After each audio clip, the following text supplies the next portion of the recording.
What's the deal, my people? You know it is the Don Tony Teflon. I'm back at you. Another one we are talking from. See, I got to wait. The background is. I'm sorry about that. 1 second. 1 second here. Why is that background up there like that? Where is? Sorry, it's okay. Where is that background? It is. There we go. All right. We're talking from season 3 predictions. We're going on our boy Jade right now. We're going to talk about what we think is going to happen. I really think that the last episode that we did, that we figured out Jim. I think we are good on Jim. I think that everything we said in that episode is going to be exactly the way it plays out this season. Can't see it going any other way. If it does, I'll be shocked. And if it does, I'll be happily shocked. But I think we really nailed that one. I think we got it. So, I mean, we're going to keep coming back here. We're going to keep coming up with these theories and everything and keep pushing this out there and stuff like that. Let's say what up to the people who are joining us right now before we get into this whole thing. Let's say what up to my brother from another mother. Muhammad's up in the building. Ty is up in the building rocking with us. Petro is up in here rocking with us. Channel member Sylvence is in here rocking with us. Let's go. Richland is in here. Channel member. Richland's in there. KP is in the building. I know we're supposed to do constellation. We'll do constellation tomorrow. How about that? I want to talk a little from. All right. Anna is in here. What's going on? Hannah, channel member. Another channel member. Hannah is in here. B-Lion is in the building in there. Rocking with us right now. You know what I mean? Oh, we got a bunch of people in here. I appreciate you all showing up. Appreciate everybody rocking with us and everything else. And as everyone knows, your golden child, I see you up in there. What's going on? What's going on? We got a bunch of people in here. You know, don't be shy.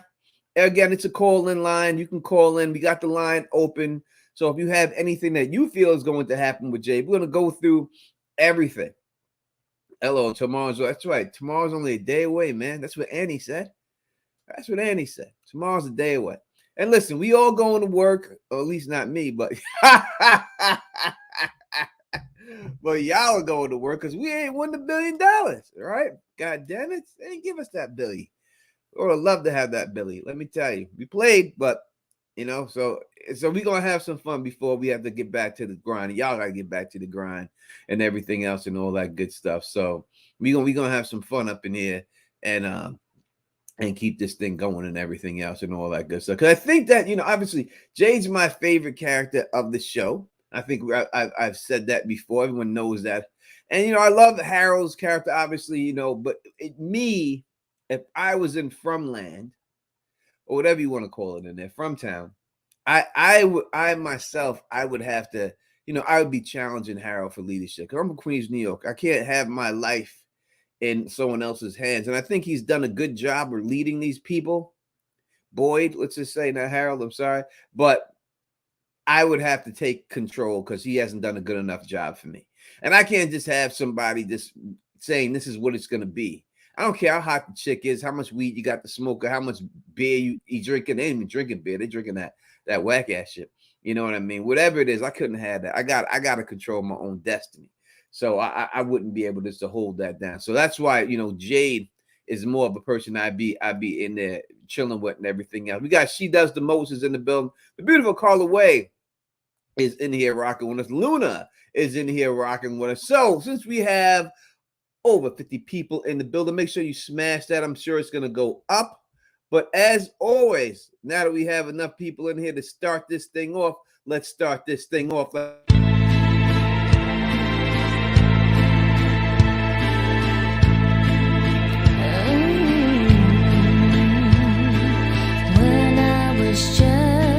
Just a little girl, I asked my mother, what will I be? Will I be pretty? Will I be rich? Here's what she said to me.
as always, let's give a shout out to our friend Carla Way. He was in the chat rocking with us for doing that cover for Tony. She didn't do it specifically for me, but she did. We gotta run with that shit.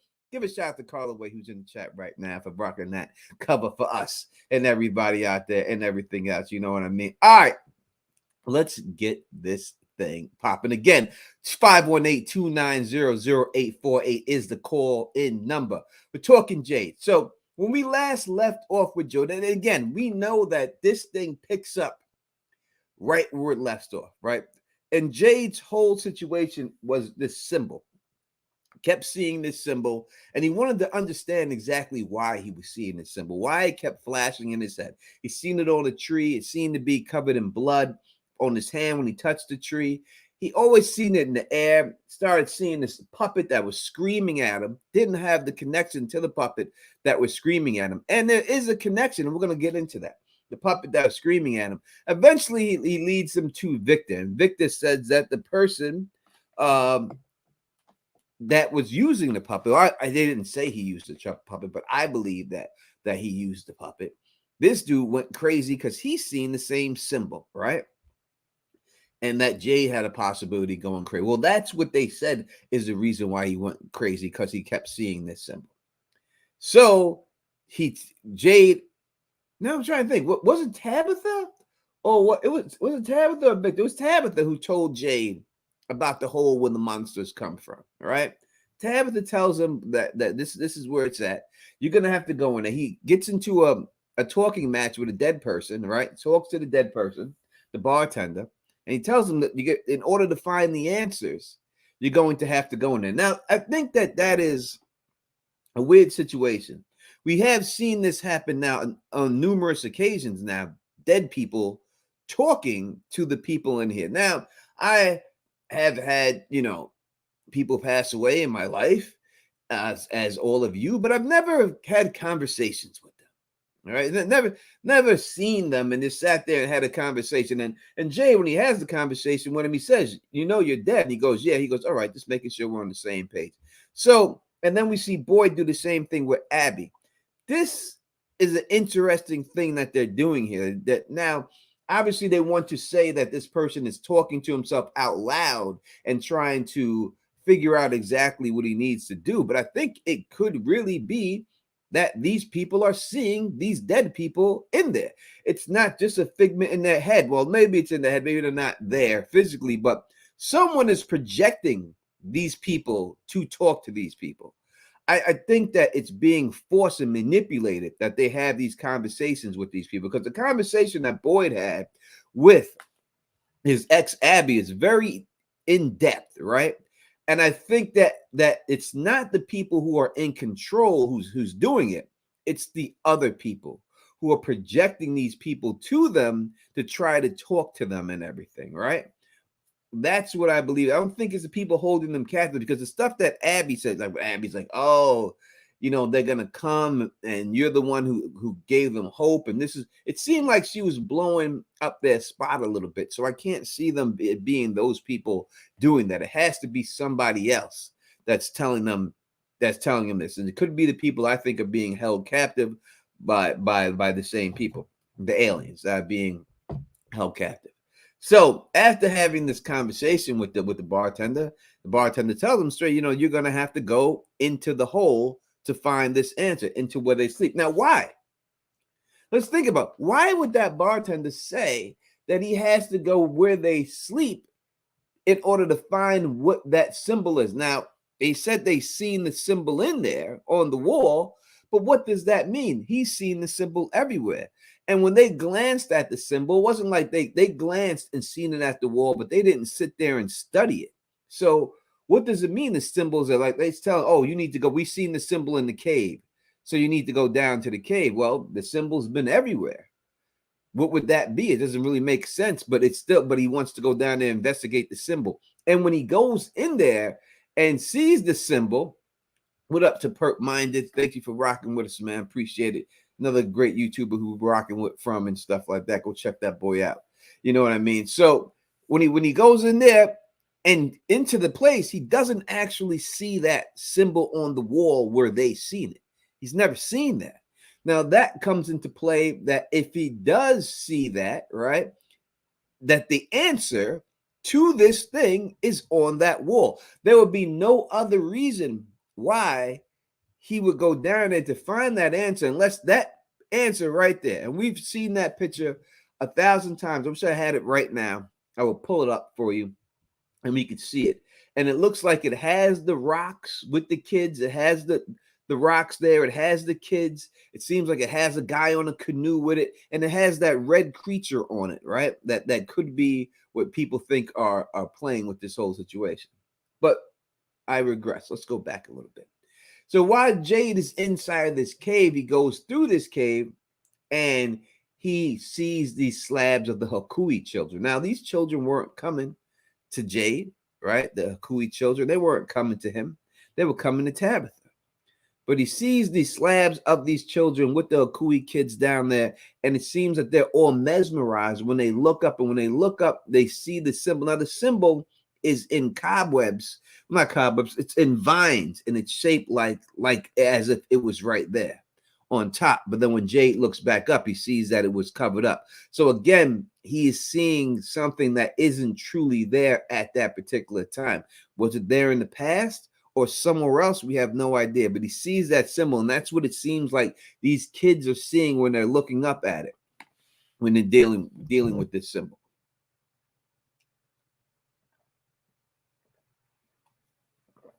But we really don't know what the symbol actually means.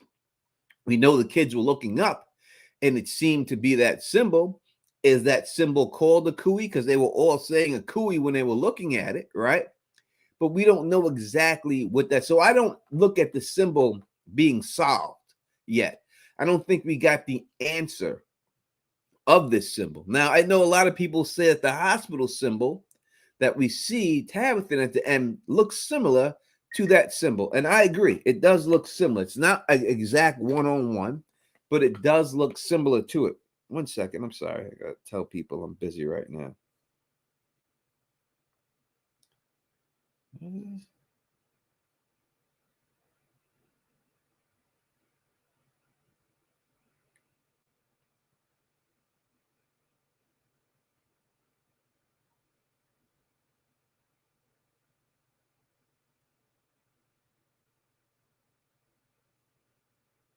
One second.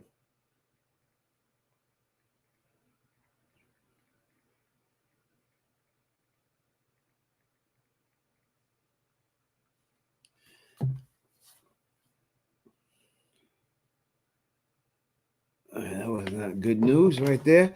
All right, yeah. So when dealing with that symbol, I don't find it being like it's done. You know what I mean? And everything else.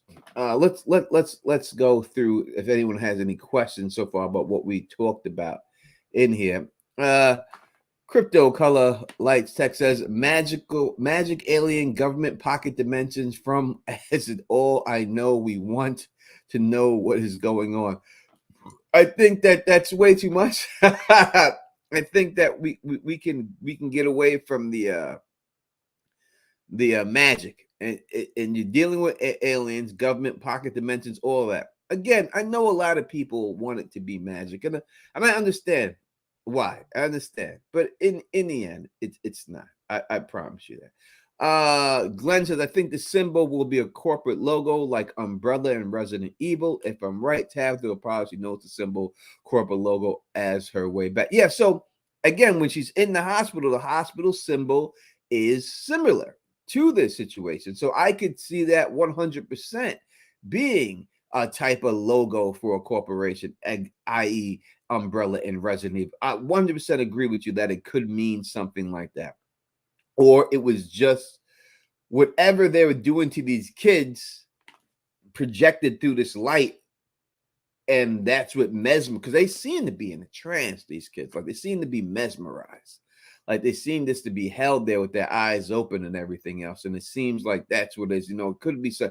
But I think the logo thing is what it most likely will be when it's all said and done. Again, the hospital logo is very similar to it. It's not the same one-on-one, but it is definitely very similar to it. Let me check real quick just to make sure. I know we had some problems with the phone lines last time. Let me make sure. Let me call in myself just to make sure that I could actually hear it in case someone does want to call in.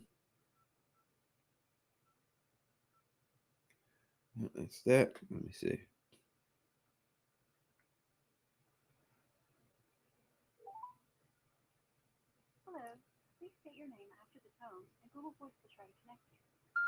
Tough line.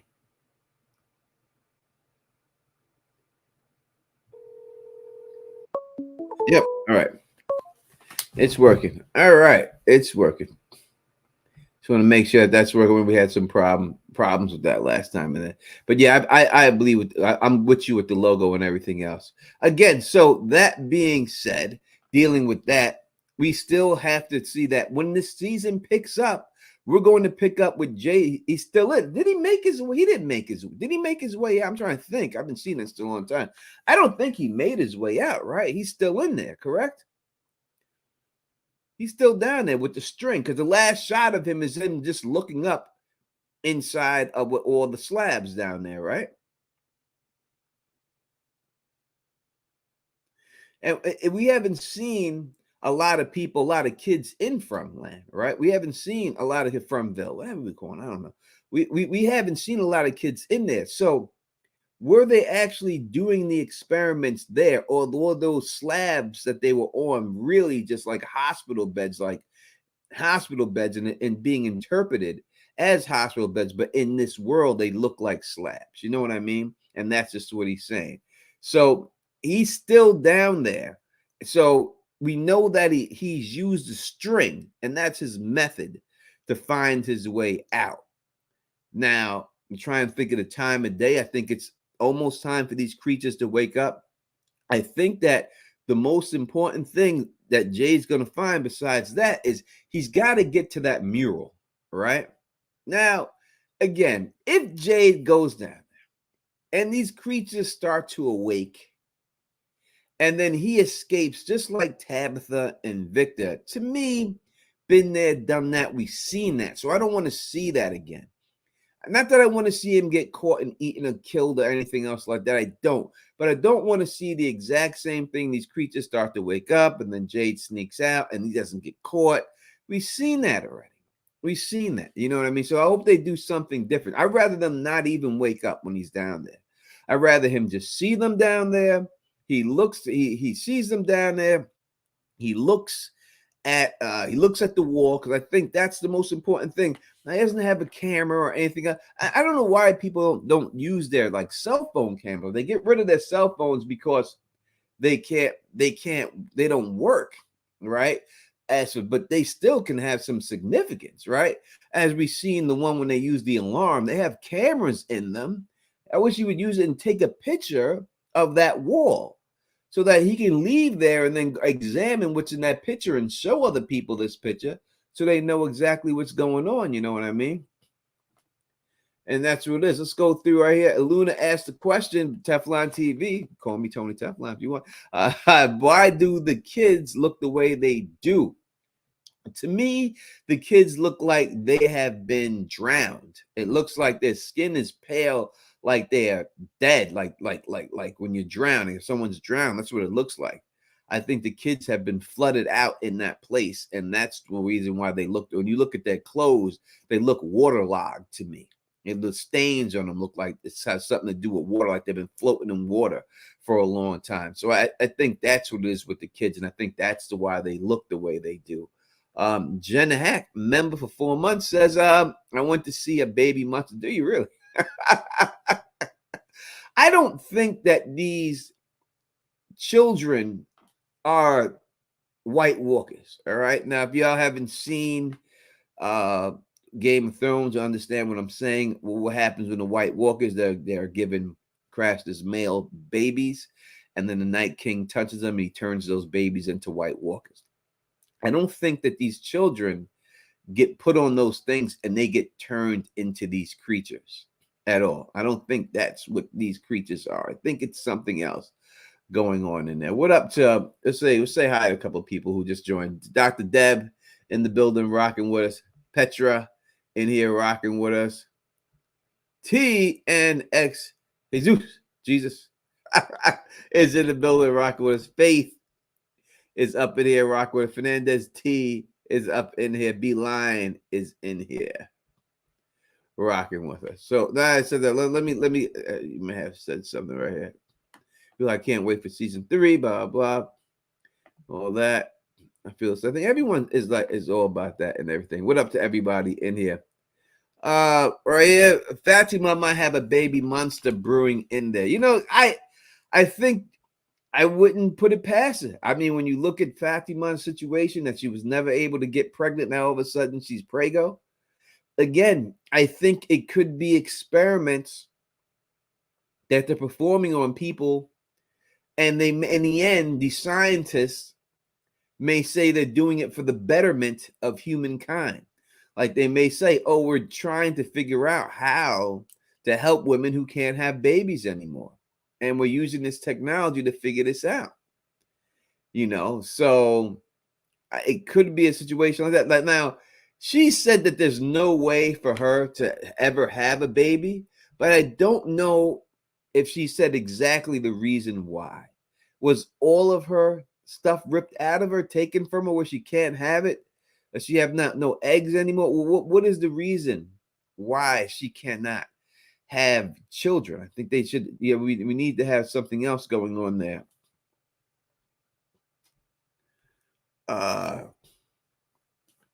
Flood in season 3. I think they're doing the snow. It seems like they're going to do the snow in season 3.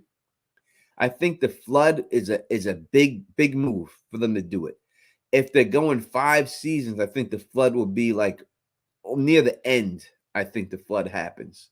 I think you can't come back once you do the flood. I think the flood is the ending of this whole situation. Again, we talked about a little bit about that picture on the wall. And when you look at that picture on the wall, there are people in canoes on that wall. Again, who put those pictures on the wall there? Like, who drew that stuff down there? I know Victor tried to tell us that it was the monsters that drew it, but it couldn't have been the monsters that drew it. Someone else drew those pictures on that wall. Who drew those pictures on the wall? And I think that we talked about this in the gym episode, that people who have escaped trying to leave messages for people there, I think they put it in the game, in the Matrix. They drew them on the wall down there to have it up in there for the people to use to decipher so they can get out of it. So I do think that we will get a flood. We talked about that in one of the video. We see it in the drawings of Victor, but I don't know if they'll do it. It's, and also when you deal with, we have to talk about the monetary thing.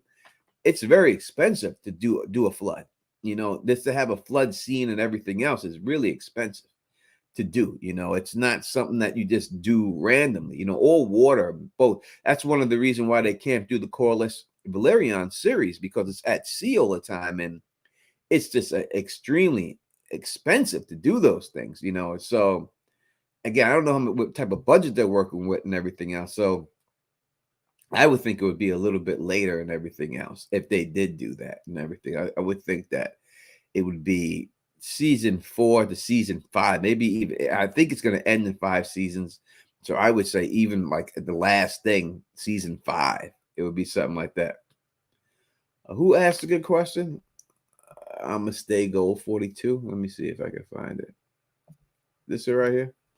How much of the original plot are they sticking with from season 1? I feel like the show is too much like Lost, and the writers make things up as they go along.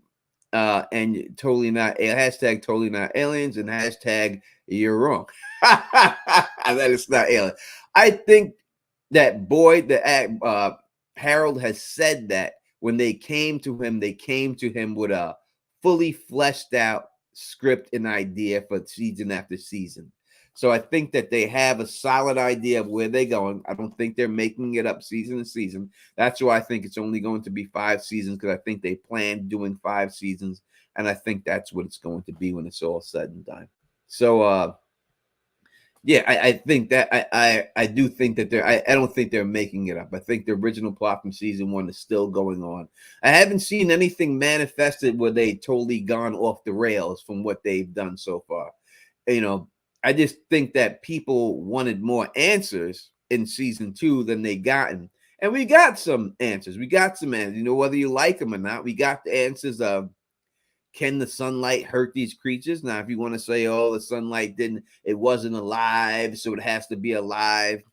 You know, you can say that, but they specifically showed you, left the body out there in the sun to let you know that that's not the case. They're not going to burst into flames. They're not vampires, so to say.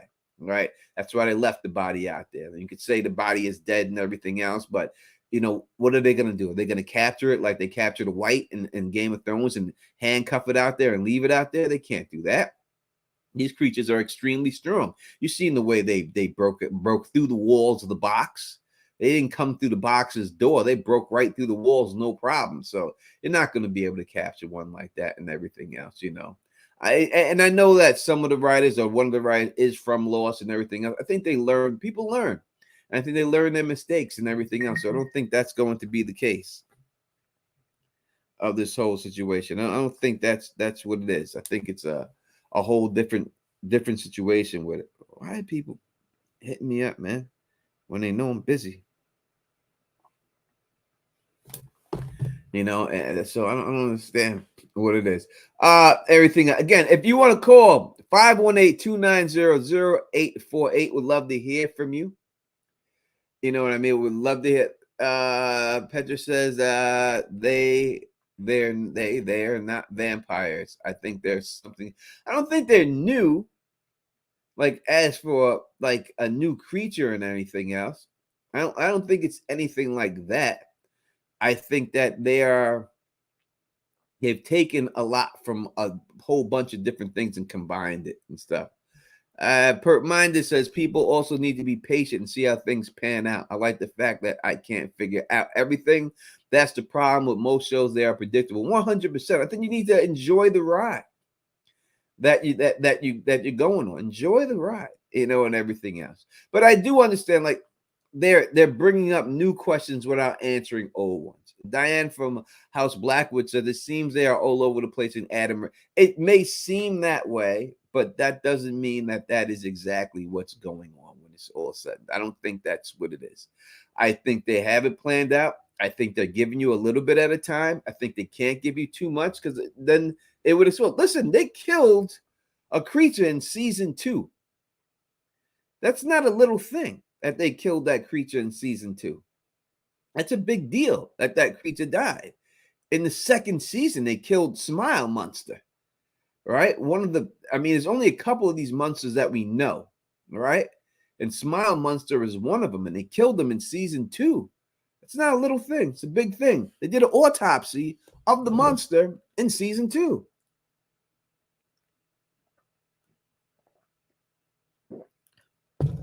That's a big deal. It's not a little deal that they did that.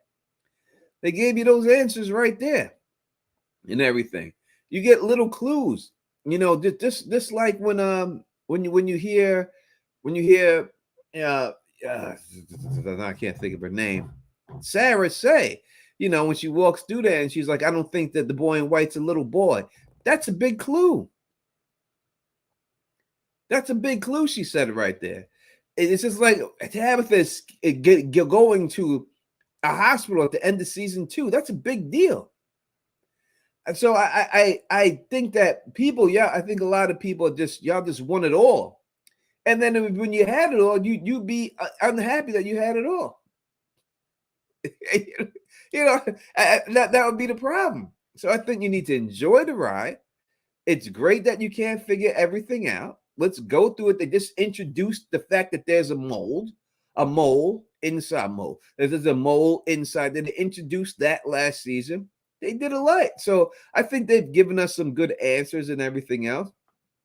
And Mama Panda, folks, I was just in the movies from today, and here you popped up. Listen, if you're subscribed to the channel, then you got it, right? And say subscribe to the channel. Always be here. We do it every week, sometimes 2 times a week. We're talking about it. And today we are going through Jade and everything else dealing with Jade. Evelyn says, any guess why the road is a loop and not the forest, but instead with not the forest, but instead with giant spiders? All right, hard to understand. Let's go through it. I think that the road is a loop because that tree is a faraway tree. I don't think it's a faraway tree. I think it's a wormhole teleportation type device that wormholes you in there. I think that's why it's a loop. That's why you're in there. As for the giant spiders, we see no giant spiders in the forest at all. We've seen little tiny spiders. We've seen a lot of cobwebs.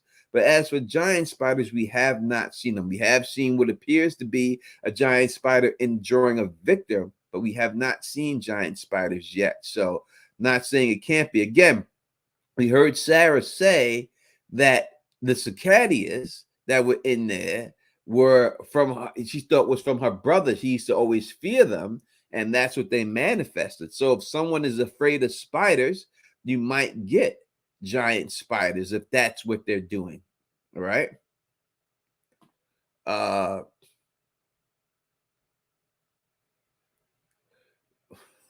not gonna highlight that.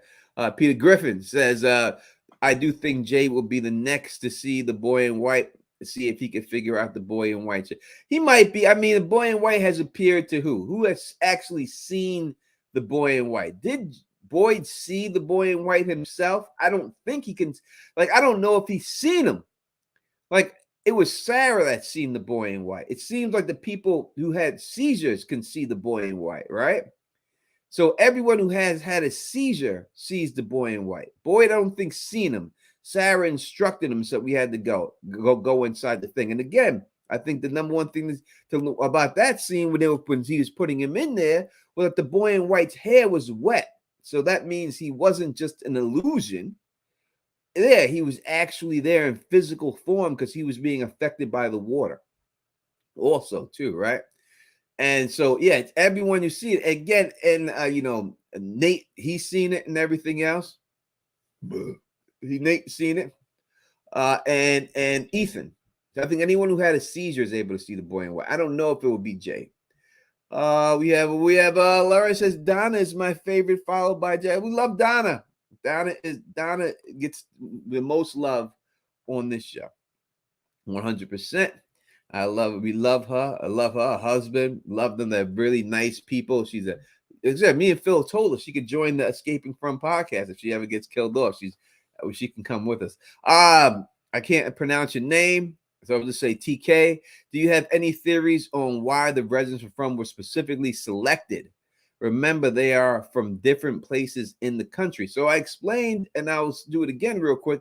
That's why I believe that it's a wormhole. That's the only thing that could bring them all there from different places is a wormhole. All right. If you have a wormhole, you can connect from one place to another. Doesn't matter where you're at, and it'll bring you right there. So I think it was a wormhole. Now, why they selected these specific people, there has to be a reason, but they have not given any evidence yet to say exactly why they selected these people. Only thing we know is that they selected Christy's girlfriend to fuck with Kenny. There's no other reason, because her and Kenny, there's no other reason to bring that chick up in there. Because all we know is that her and Kenny were getting close. And as soon as her and Kenny were getting close, here is Mary Ellen showing up on the goddamn bus. Right? That's it. That's the only reason why she could be there. That's the only thing she could affect, is that relationship. So are they just fucking with people, or are they just anti-Kenny getting some ass? It's one or the other. Someone's like, Kenny ain't getting fucked tonight. We're going to bring this chick up in. We're going to bring her up in.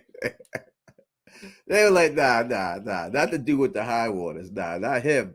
Nah, we can't have that. Can't have that.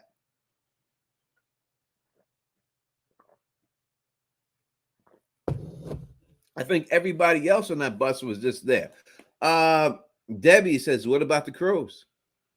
We seen the crows. We showed the picture of the man who dressed like the boy in white, who the real boy in white is, who's really the man in white. We've seen him, his mouth shaped like a crow.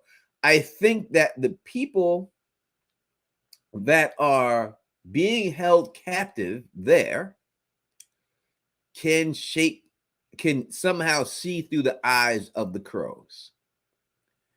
I think that's what I think. So remember, there's the people from that we see, all the people, Boyd and all of them, but there's also another set of people that are being held captive that want to go home.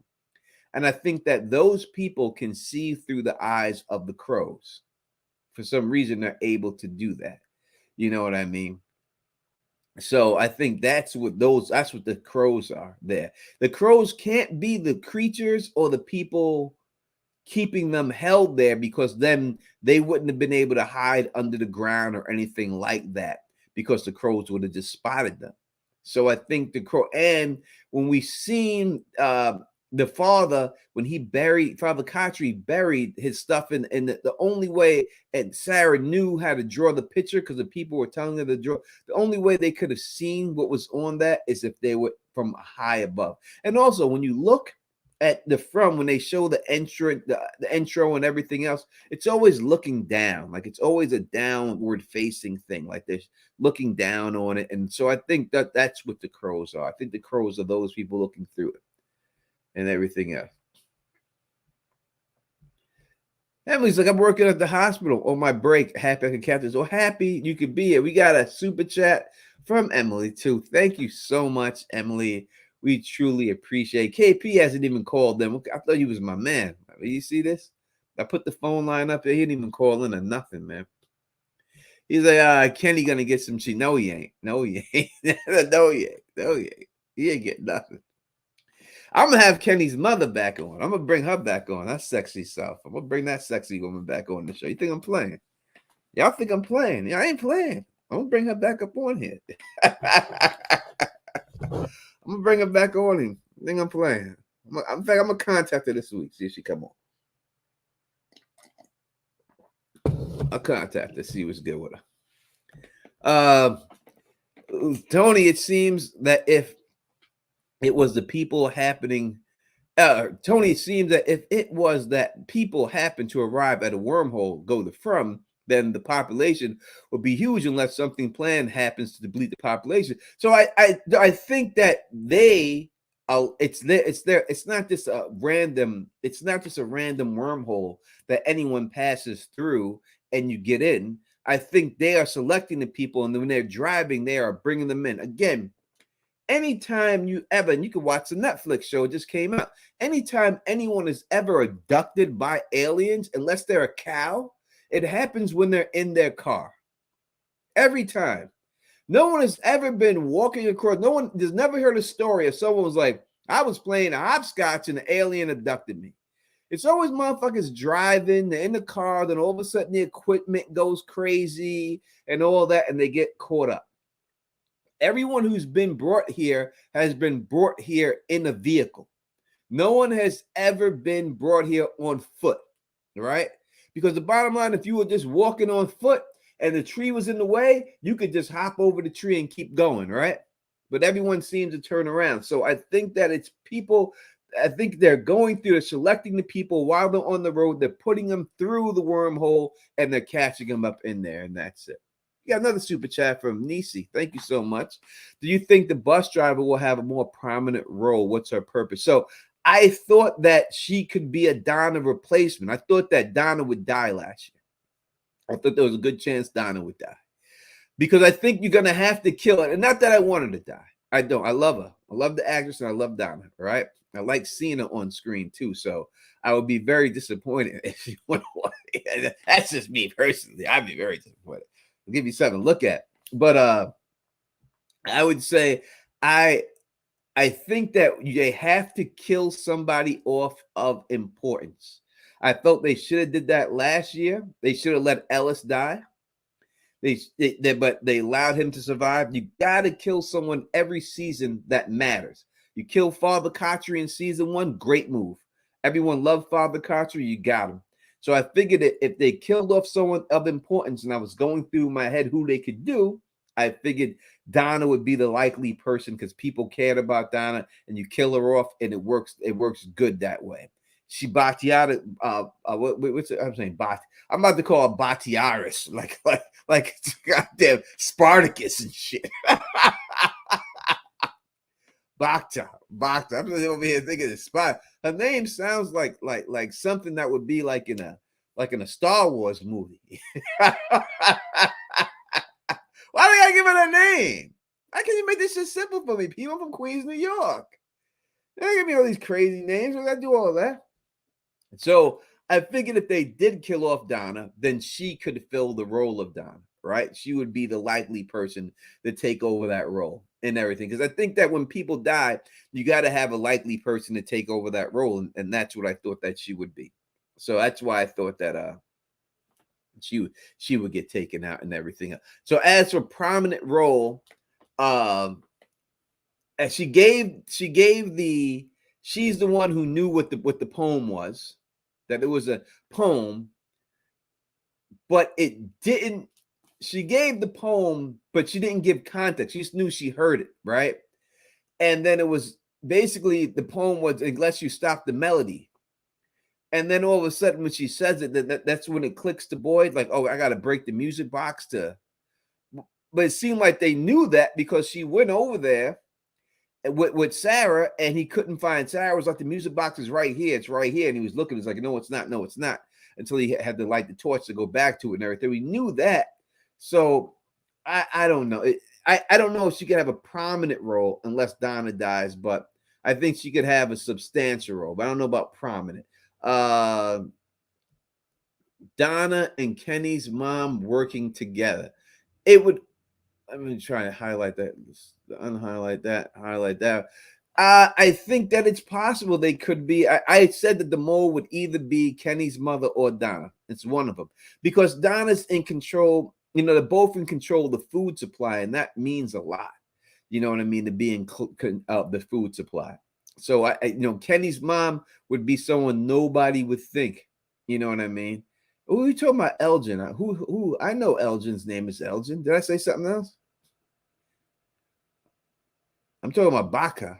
We were talking about the bus driver. Oh, y'all talking to each other. I'm over here. Sorry, I'm all up in the Kool-Aid. Don't know the flavor. I'm sorry. So yeah, listen, that it's suspect. She always be trying to give people that goddamn mushroom tea. It could have some hallucinogenics effect. Right, she could be giving people stuff that help them see stuff. Like she could be giving Jade shit to make him see fucking dead people and stuff like that. When you mess with the food supply, you have a lot of control. So I could definitely see her having some. What up to Jess Britt? What's going on there? Let's go through right here. We're going to try to get crypto colors like tech. Do you think they will have some famous actor in season 3 to spice it? Nope. I don't think you'll see a famous actor in there. The only way a famous actor makes this show is if they're such a big fan on the show and they do like a cameo. You know what I mean? But it wouldn't be a major role. It would be like something like, oh, I'm a fan of the show. So the show is like, say Stephen King's a big fan of this show, right?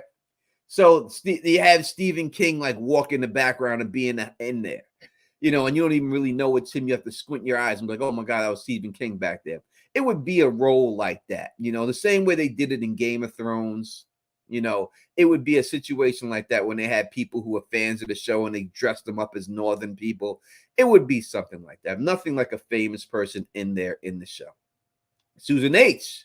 Hi, I'm from North Carolina. Listen, my whole family, my mother's side of the family from North Carolina. I own 10 acres of land in North Carolina, and I plan on retiring in North Carolina when it's all said and done. So what up to you, North Carolina? Question is, how is it possible for the lights to flicker when there are no electricity because the wires are not connected and the clocks all have different times? So the only thing I can say would be wireless technology. Right? It's all a front. I think that what they're trying to show you is that it's all set up to look like it's normal. The things are in the outlets to make it look like they're actually clocks, but they're not. They're just props.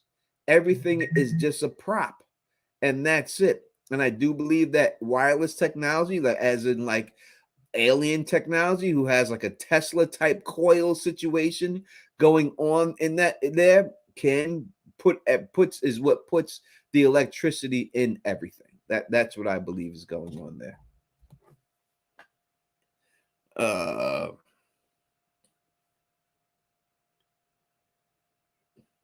People, why people bother me, man? I'm about to make me say something to somebody and everything else. So yeah, listen, call me 518-290-0848. You can ask questions when you call up. 518-290-0848. I would love to hear from you. Will Smith and his family from South Carolina. I did a show when I was rapping back in the day in the place. It was Greenville, South Carolina. And I think the place was called Characters, is where I performed the show at over there when I did that it was way back in the day. Way back in the day. And then I went to Bennigan's. That's where I went to Bennigan's to eat. And they had the frosted mug. First time I ever drank a beer out of a frosted mug when I went to Bennigan's. Y'all probably too young to know about Bennigan's and the frosted mug. You don't know about that, right? But yeah, first time I drank a beer, the frosted mug was in Bennigan's when I did a show out there.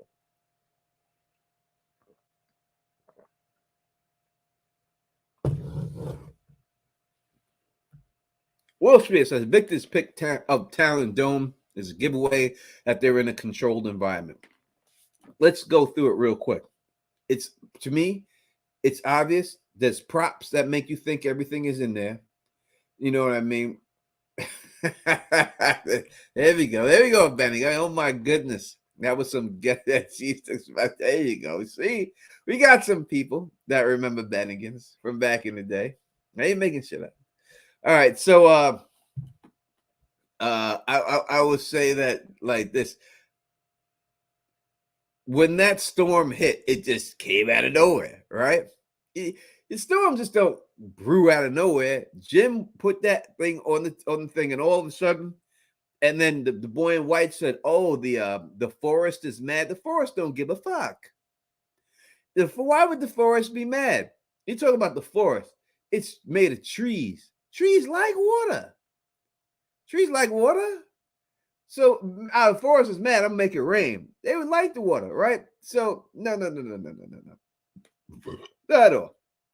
The people who are operating, who has a desk with switches that are able to put the buttons, hitting the buttons and saying, "Put the weather to this," and made the storm come. I'll take this, and then now they hit the other button. See, change the seasons. And that's why you're getting the snow. And that's what's going to happen. It's somebody in some place hitting buttons, making this shit happen. It ain't magic. It's technology. Someone doing all this stuff. This is what it is. If you ever watch the Truman Show, this is what we're seeing. This is what this is the Truman Show. But they're doing with alien technology. All right, Luna, thank you so much for the super chat. So what information do you think Randall, Marielle, and Julie would tell after their experience of the other side? So we don't know exactly if we can consider it the other side, but we'll call it the other side because that's a good way to say. What did they see when they were strapped? Did they realize that they were strapped and chained on that wall? Now, when they were strapped, now you got to remember, when they were in the position they were in, right? And I'm going to take the question down right now, but thank you so much. But when they were in the position, they didn't always scream, right? They were just in like a comatose state. So to me, that means that there was a time when they were chained to the wall where they were probably able to speak to each other and say, "Oh my God, where the fuck are we? We're chained to this wall." And then they may have did something wrong. And then all of a sudden they started doing the screaming. So who talked to them when they were in there? Who did they see? Because Martin, when he was in there, he specifically said, "They're coming back, boy. They're coming. We gotta leave. They're coming." And boy's like, "No, I can't leave no man left behind," right? That's the Marine motto. but he knew they were coming. So whoever was coming, we have to assume that Julie, Marielle, and Randall seen these motherfuckers. That they seen them. All right. They had to, because but what did they do to them? Right? Does Julie, now I will talk about this in the Julie video because this is what I think, but I think that Julie, Marielle, and Randall all have the alien parasites in their body right now. I think they all have them in it. I think every one of all three of them, I think, have those worms in their body right now. 100%. I think that's what they're going to show next season, and that they'll be in there with those parasites in there. Because I think that's what happened with Randall. They were doing the test, Martin, they were doing the test, the experiments with him, and they put him in his body. Then he put them into Boyd, the my blood is your blood, right? And everything else. But I think that's what happened.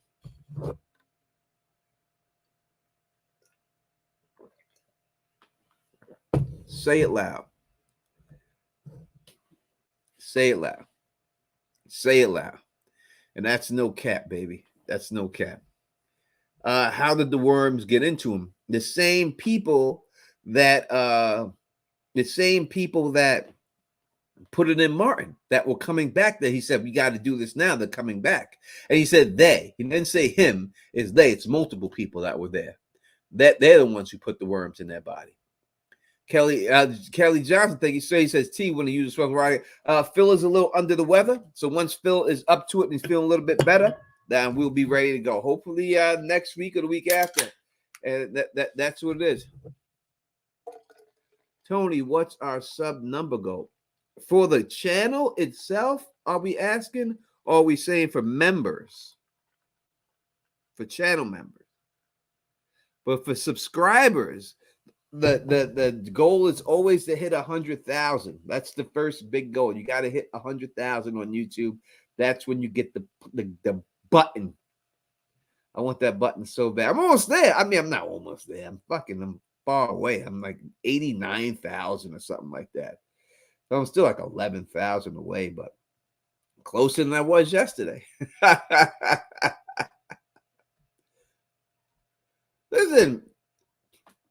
Listen, Keystone Light is a good ass beer. I don't care what y'all say. Okay, listen, I know beer. I know the taste. It's a good beer, man. Period.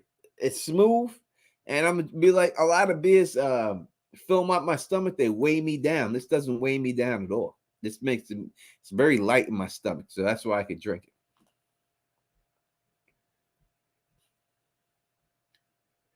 Let's see. As Luna says, yeah, hit that sub button and everything else. What up, Mark? What's going on? Oh yeah. Y'all just keep doing it. Yeah, you can keep saying. I'll take the Keystone over court 100%. I will too. 100%. I'm with you there on that. 100%. I ain't worried about it. Yeah, I'm telling you, it's gonna be aliens. But yeah, but Julie and them, I think what the thing that'll happen with Julie and them will be that they're gonna have that worms in her arm. When she wake up, Jim gonna grab her arm, or she's gonna grab her arm. She probably Julie being, I love the actress, so it's got nothing to do with the actor. We're talking about Julie, and it's great. When she came on the channel, Hannah, she was so great because she was like, yeah, I know everyone thinks Julie's annoying and blah, blah, blah. Like she realizes all that stuff, right? So yeah, we talk about Julie itself. I think Julie might be dumb enough to try to keep it a secret that she has them in her arms, like try to hide it. Like when it happens, try to hide it and stuff. I mean, that's what I think. You know what I mean? She might have it in her, but I but I think that's what it is. Betray King said, I thought you were a Rolling Rock man. I do like Rolling Rock, but that does weigh me down some. It does weigh me down. Yeah, listen, don't be shy. Call in 518-290-08. Because if not, then I'm just going to take the number down if people ain't going to call in. Because I put the number up there to interact with y'all. Don't cost you nothing. It's free.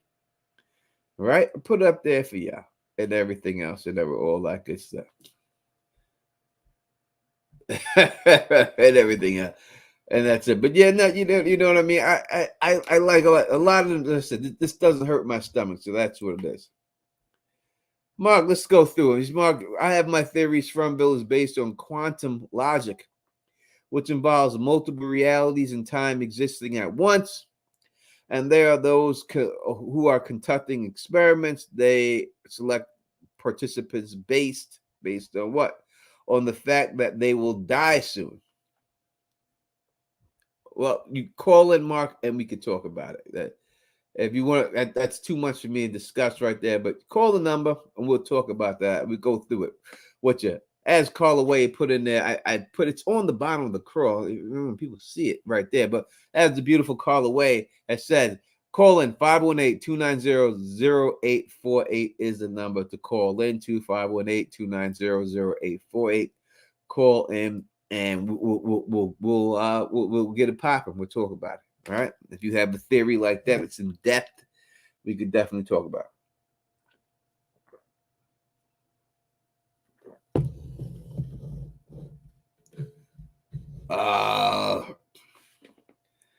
Don't be afraid.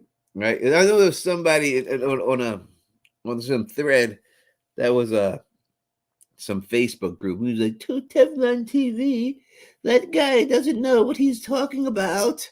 And I told him, if that's the case, then come to the show, call in, and prove me, make me look stupid on the show. I'm here for it. If that's what you feel, come in and make me look stupid if I don't know what I'm talking about. Please do it. Please try.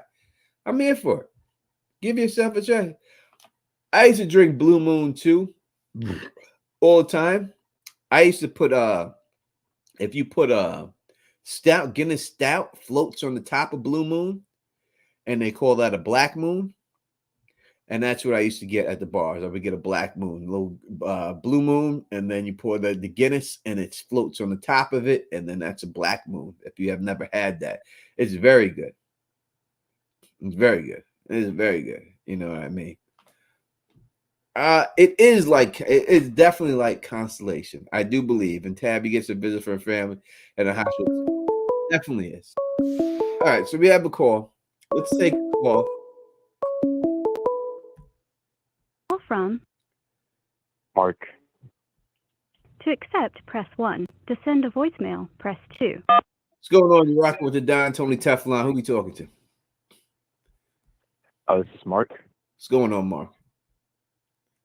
Hey, just sort of calling with what my theory of what I believe is going on. Yep.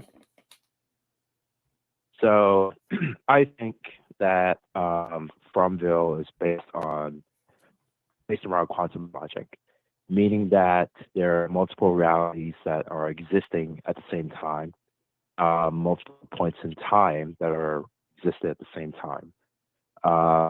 And these points in time and these pocket spaces or realities are being experimented with by a selective group. And that selective group picks who are going to be part of this experiment based on the fact that their death is imminent, meaning that they're going to die from natural causes soon, will have died in a car accident, or so forth. All right, so that's how they select. All right, so wait 1 second. So we'll go through it real quick with you, real quick. So you believe that everybody who is brought into Fromville is imminently about to die. So everyone in there is gonna die. At something like they have something wrong with them. That's why they're being selected. So the kids that are there, so whether it's Ethan or Julie, Randall, everyone we see in there, you think they're selected because in their reality that they're going to pass away. Right. I mean, from a car accident, natural causes, and so forth. Right. All right.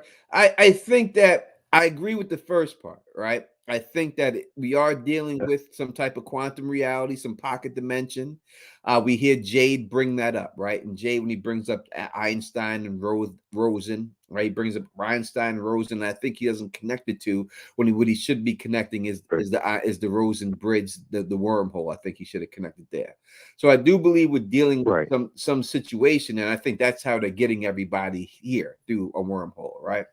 I believe that that's the case. I believe that it's either some type of fourth dimensional beings, that these people are in the fourth dimension who are controlling this situation, which most likely is human beings in the fourth dimension.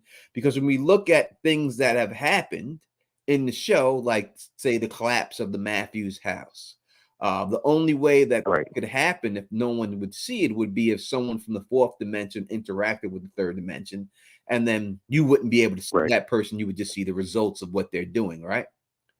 So I think it could be a situation like that going on. And I think that they have captured aliens that are there, and that's the technology they're using. But I don't know about everybody about to be dead. I don't know about that. That's why they're choosing them, because they're about to die, and that's why they picked them. Now, it could be, but I don't know. But, you know, it seems like the people are being, I don't know, Father Kotri got picked. He was on the run because of, he killed somebody basically and put himself on the run from that, and then they grabbed him up. Boyd and them seemed to be on a normal trip. They were fine. The nurse was just driving and she got bagged up. So it's just hard. Like, I don't see that how that fits in with the other bill. I'm with you on the other stuff, but just not why they selected them. I don't know why. So I'm not telling you you're wrong. I just don't, you know, I have no idea exactly why they're selecting these people specifically. Right. Anything else? No, I think that was basically it. And I do believe that they're going through time as well. You think? Because when they're also traveling through time, right? So when Boyd went to the door where Martin was locked up, I believe that was part. This is part of the quantum logic theory, right? So that he was actually in a different time in that same space. So it's all existing at the same time. He just stepped through and he sort of time traveled back to a previous inhabitant, and then he time traveled forward to the current day. All right. So when we look at how Boyd got there, it was like he went through a faraway tree, right? And then he wound up. He went through the faraway tree and he wound up in the well. That's how he got there, right? So you're saying that not only can the faraway tree move you, that the faraway tree is a time traveling device, then? Yeah. Okay. And to put him, well, I think you're right on that. I do think it's a different time, because when Boyd in his time, the place is broken down, but when he goes back, it's full, it's up, right? So he has traveled back, and they could be holding people in different times, places and times, and then having it go down. So yeah, I 100% believe that that's the case. Again, I believe the faraway tree is a wormhole device, and if you had a wormhole device, you would be able to travel back in time using that device. And I think that's what it is. That I don't believe it's some magical tree that's transporting people around. I think we're dealing with nothing more than futuristic technology. Right. Some form of technology that's disguised as something natural. Yes, and look, they put it like a tree to make it look like, because it's in the forest, right? And if it was in the 70s, it might be a telephone booth. There might be telephone booths out of that, right? Kind of like they did in the Matrix, right? They put the telephone booths in there to make it look natural, but it was really a way for them to escape. I think it's the same exact situation, but they just make them look like trees because it's in the forest. Yeah, I agree with you. I agree. I just think we have to. I mean, I just think, me personally, to figure out exactly why they chose these people specifically, I would have to do a little bit more research because I don't know, unless you want to say that the Matthews all the whole family was going to die on that trip. And Boyd, his wife, and his son were going to die on that trip when they were in there. I don't know if they were this all about to die, or that's why they picked. It has to be something else. I think that why they're picking him. Right. That would be the only thing I would say that I don't agree. Everything else I agree with you 100%. But I think it's they're picking them from a different reason. And I don't think they're all being picked. I think some of them are slipping in there. Like I don't think Jade was supposed to be in there. I don't think that Jade. I think the Matthews are supposed to be there because Jade and them didn't see the tree. Right? He'd never seen the tree. Mm. I think that, and they said that being 2 cars is a rarity. So I think Jade was brought there by the aliens that are being held captive, brought Jade in there because they know that Jade could help them get out. Because I think the program, like Jade said, he had invented some quantum algorithm. That's why he got all the money. I think in the future, that program that Jade invented is what leads to this technology of this wormhole and everything else, that he is like the father of it. That makes sense. So there's 2 factions working against each other, right? Yes. Or yeah. They're what I believe is aliens that are captured, because Sarah said that's who she's talking to. She doesn't say aliens, but the people she's talking to said that they want to go home also. And that the only way for them to go home is that for them to kill, for her to kill the boy. But I think she got the boy confused it's not Ethan, it's the boy in white. Yeah. You know what I mean? So that's what I feel is going on. Yep. Sounds good. Well, that's Well, listen, man, I appreciate the phone call. Thank you, man. Definitely call back anytime. It's great talking to you, bro. So stay in the chat and keep chatting and stuff like that. And anytime you got something to say, you know the number. Just give me a holler. Yep.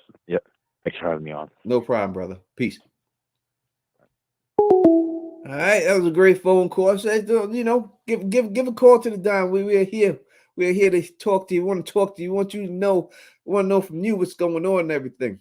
I do believe I'm with him on just about everything he says. Y'all have heard me say those things already on this channel. You've heard me say these things. All right, I told you all these things. I got videos on all that stuff. Mark did a great job and everything else.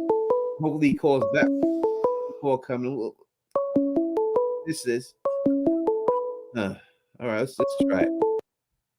From Wolf Spear. To accept, press 1. To send a voicemail, press. What's going on? It's Don Tony Teflon. Who's this? Oh, it's Wolf Spear. Oh, Wolf Spear. What's going on, Wolf? What's going on, man? Hey, how you doing? Where are you calling from? 516. I know that area code. Where's 516? Yeah, I'm from Oceanside. Oh, okay. All right. I'm looking. I'm like, all right. I know that area code. What's going on, man? Yeah. Good. I'm from Oceanside, but I live in LA now. All right. That's what's up. Man. Yeah. So I want to talk about Elgin. All right. Let's go. What's up? What do you think's up with him? I mean, he's something's not right about him. Especially, when he was in when they were in the truck. Yep. And he was laying on the cot, and you had like the photos like pretty much like pointing down at him. Mm-hmm. And when he came into town, he was like, he woke up, he was vomiting. He was like, I'm not supposed to be here. Yeah. So he knew something was up.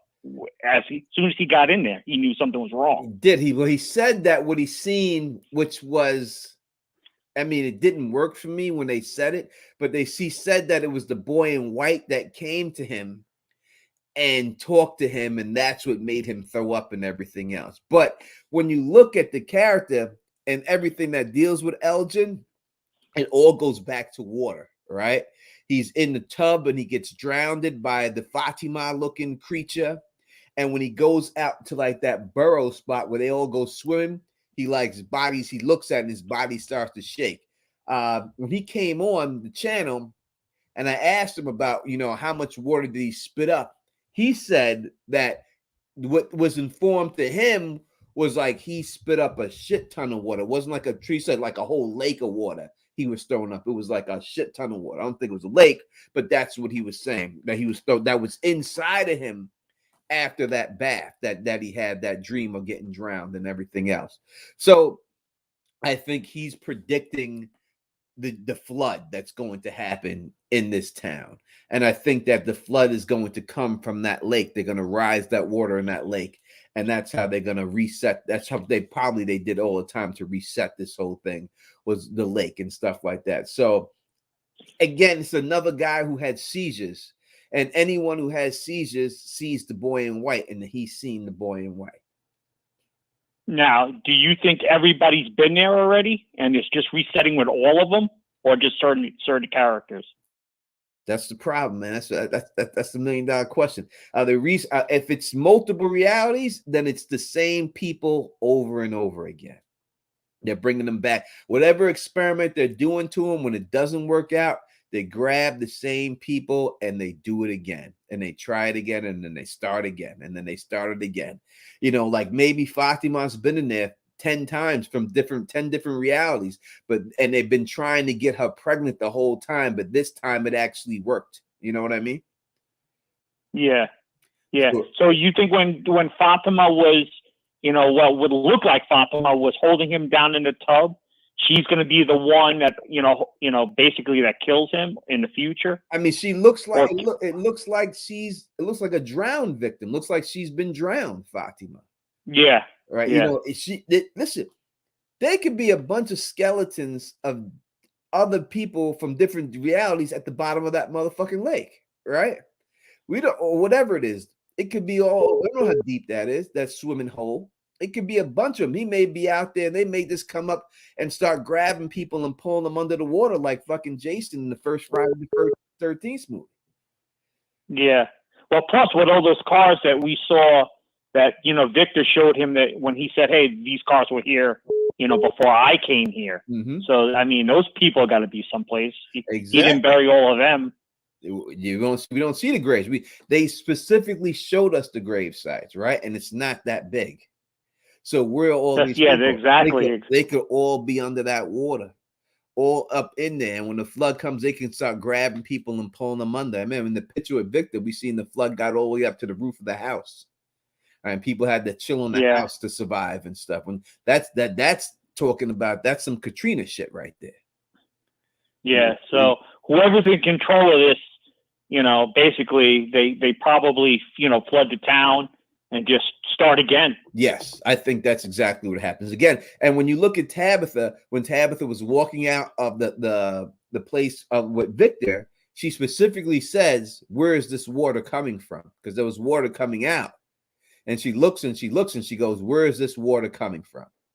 Because there's no reason for that water to be in there, unless they. Yeah, and that wasn't a throwaway line by her either. No, that's not throwaway. She said it specifically because I think that there are some pipes and shit underneath there, and they flood that shit, and they put the water up and they flood everybody out, and that's it. All right, we got to reset it and reset everything over, and then that's it. The experiment didn't work. Let's start again and try it all over. Do you think the exit from Fromville is in those caves? I don't think it's in the caves. I think it's in the caves on the wall. The canoes and stuff is the way you have to get out. There's a way you're going to have to get out through that. You know what I mean? Again, and like what's that place called? Called the Brundles, right? Is the name of they say. Yeah.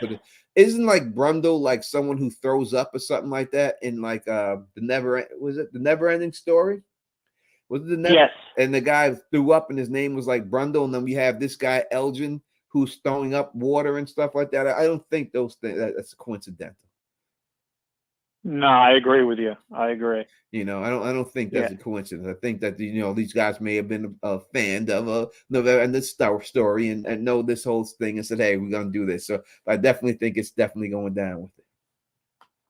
Well, and Victor said that the creatures in the cave, they drew those drawings. Yes, that's what he says. I mean, I think that. All right. So they've seen that red creature. Yeah. They know who that red creature is. Yeah. Now, so we could take it two ways. We could take it that Victor sees the drawings down there. He knows they're down there, so he's assuming it was them, right? True. So you Correct. can take it that way, or you could take it that most likely someone else like Jade, who went in there or was trying to leave a message to the next set of people, drew that stuff down there so that they could find it, decipher it, and use it to escape. So you think maybe, past Jade did it? Not just Jade. Or It somebody. could be past Jade. It could be past Victor. If they're doing the same Correct. people over and over again, he could have done it himself and put it down Yeah. there and drew it down there for a message for himself, but his mind's so fucked up. Or Jade did it to himself.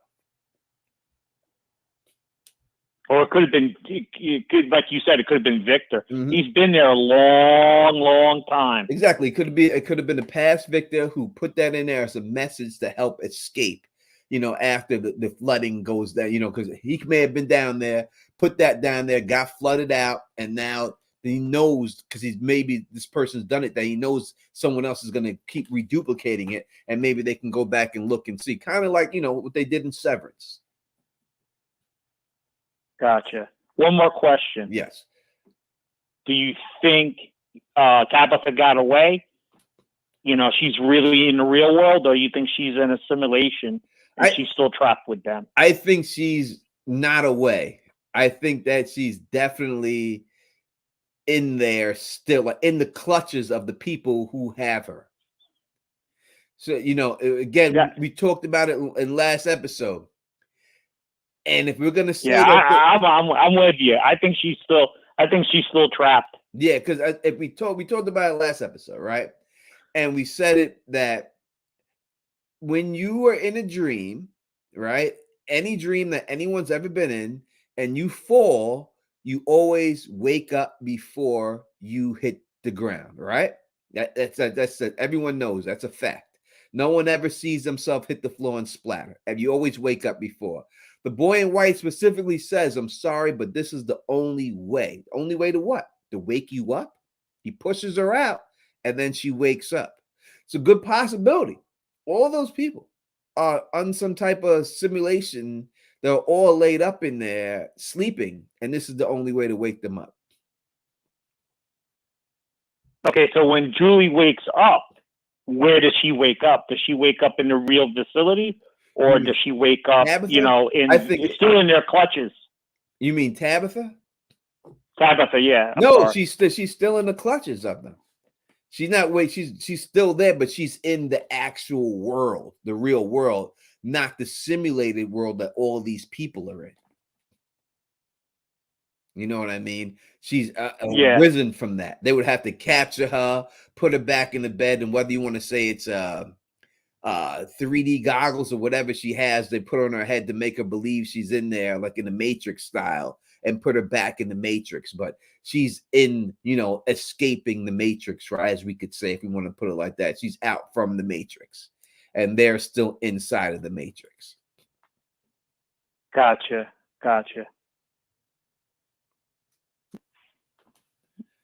Yeah. So that's anything else? Yeah. What do you think the deal is with the boy in white? Is he the actual baddie, or is he the working for the baddie? I think that the boy in white is the actual. I think that Victor is the boy. Me personally, I think Victor is the boy in white. I think it's him. I think it's Victor. I think they're the same person. I think it's a grown man. I think it's Victor. I think the boy in white is just an avatar for the person who it really is. Wow. Yeah. There's something definitely not right with it. Yeah, no. Especially when you see the photo. Mm-hmm. He's got the crow for lips, and it looks like he's holding a knife in the photo in the opening. Yeah, 100%. That's a grown ass man with a receding hairline. Ain't no, yeah. And you heard Sarah say this. I don't think he's a boy. And I think there's something definitely about his lips look like crows. Yes. So, or the Ravens. So I think that the Ravens and the Crows, I think that's their, their observation. That's how they keep an eye on everything. Yeah, I just talked about it a little bit earlier. I think that the aliens and the creatures out there look through the eyes of the crows. I agree. All right, we on that. That's what it is. We agree, baby. I'm glad to have people who actually agree with me and don't think I'm crazy. No, definitely on the same page with a lot with you. I appreciate it, man. Man, call up, man. Don't be a stranger, man. No, man. No, I was watching. You see that Yankee game? I would love to talk baseball right now, which I would love to. Oh no, yeah, no, we can't do that now. But hey, yeah, go Yankees. That's right. No doubt about it. I have a bet: the Yankees to win the World Series and the Jets to win the Super Bowl. And if that bet hits, I win like $60,000. Well, I hope you hit. Well, thank you so much. I do too. I do too. All right, man. Definitely call back. All right, appreciate it. Thank you, everybody. Thank you, Tony. That is the one, the only Wolf in the building rocking with us. We see him in the chat all the time. Give a shout out. Rate that call. You know what I mean? Right there. What do you think of that call right there? Let's just say that 10 is fire and 1 is water. Luke, nothing. If you like that call is fire, put a 10 right there for your boy. Rate scale and being nice. We got another call coming through. Let's take this. 916. Call from the voice at 916. Ooh. To accept, press 1. To send a voicemail, press. Hi, how are you? Hello, Tony. How are you? I have not heard your voice in such a long time, and it is such a pleasure to hear from you. There are so many questions on this show. I had to call in and throw in a few of mine. Perfect. Now, from the last call, there were some interesting points brought up, and it kind of triggered a thought with me. We've all been assuming that Tabby is out of Frumville. Mm-hmm. But what if she's not? What if she has gone to the hospital where they are, and that hospital are also a group of people that are trapped up in this loop? And they're using the people from Frumville to try to figure out how to break their loop to get out of this whole thing. All right. Say it again to me. Say it again. Okay. I gotta say it again. Okay. Say it again to me. Okay. I hope I can get it out right. Yeah. What if the hospital is not actually out of Frumville, but another pocket or dimension within this loop that the people in Frumville are also caught in? We do know that time is moving very weirdly and very differently with both. And what if the people at the hospital are using our Frumville folks to try to figure out how to break the loop for both groups to get where they're supposed to be? Now we see that the time moves differently because we saw the Civil War soldiers, we saw the bottles hanging out with different dates on them. Obviously, different groups are trying to communicate with each other to give clues or some sort of assistance. So I'm wondering if that's all tied all together, and that the hospital is not actually out of Frumville, but it's the only way that something could be triggered to get the two groups to be able to assist each other to break this loop. So I think that I agree with you that I do believe. So we would have to, I don't know if it's different people. I would think it would have to be the same people. So if they're going to go that route with it, and I think that Tabitha is not out of it. I think the hospital, again, the boy in white, he pushed her out the window. He said, "I'm sorry, but this is the only way." Those are the words that came out of his mouth. When someone falls, you wake up. That's the reason why you make somebody fall out of one. In any dream, when someone falls off a building, they wake up before they hit the ground. She woke up. We've seen her literally wake up in the hospital from that, right?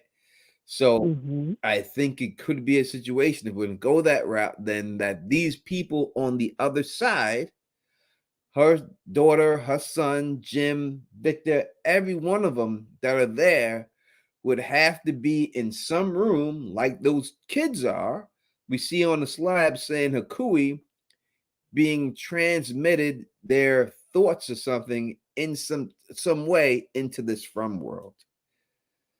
I think that would be, to me, the only way that would work for them to do it. It would have to be like they're all, if you want to say they're in a coma and they're all this in the coma and they're got some type of device in their head projecting them in there, it would have to be something like that. Because if we're saying that this is all real, there's no way that she could survive a fall. That lighthouse was higher than the clouds, higher than the tallest tree they had. There's no surviving that fall. So if she was really pushed out that window, she's dead. Only other way it could be is that she really wasn't pushed out that window, that it was just a simulation. Well, I don't know if I would agree that they're in a coma. I think they're actually living a life, but they're living a life in a different dimension or place. You know, the hospital has theirs, the Fromville folks have theirs, and that they can die because we have seen people, or at least they appear to die. You know, Victor's group when he first came into town, and that whole community at that time, they were slaughtered. But we don't know if they're I do not want to interrupt you. I love hearing you talk. But but I will say I do believe that the Victor's group was killed by not the monsters, but the man. The monsters didn't exist yet. It was that dude who went crazy that killed everybody. He's the one who did it. He's the one who did that. I agree with you on that, but my question about that situation has always been, okay, if he did all this damage, one, didn't anybody fight back? That's one. And two, what happened to him? Did he end his life as well? What happened with that? Yeah, Christopher's his name. Yeah, I mean, listen, Christopher, from the looks of him, you ain't killing me, bro. Like it wouldn't work if I was there. Like if you snuck up on me and shot me, that's the only chance you got.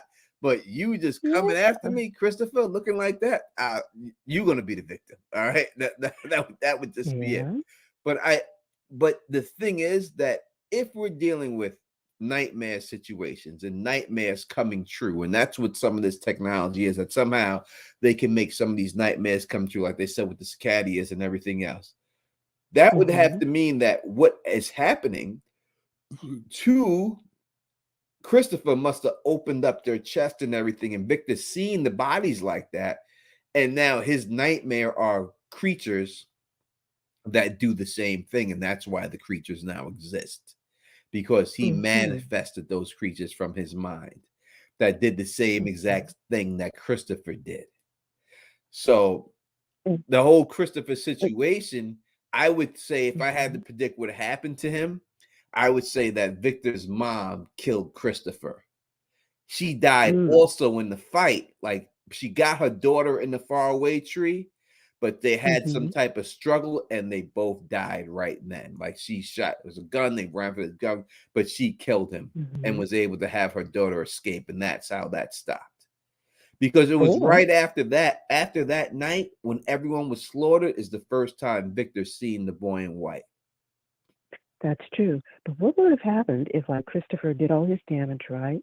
And Victor's mom and his sister were at the faraway tree getting ready to transport out. Mom pushes the daughter through to protect her. Yep. And Christopher, approaches her, Christopher's thinking this was his way out. Maybe he knew about the faraway tree. What? And he figured he could transport someplace else, maybe not knowing where, but to get out of where he was. That's completely possible. Because this is there's always more questions than there are answers.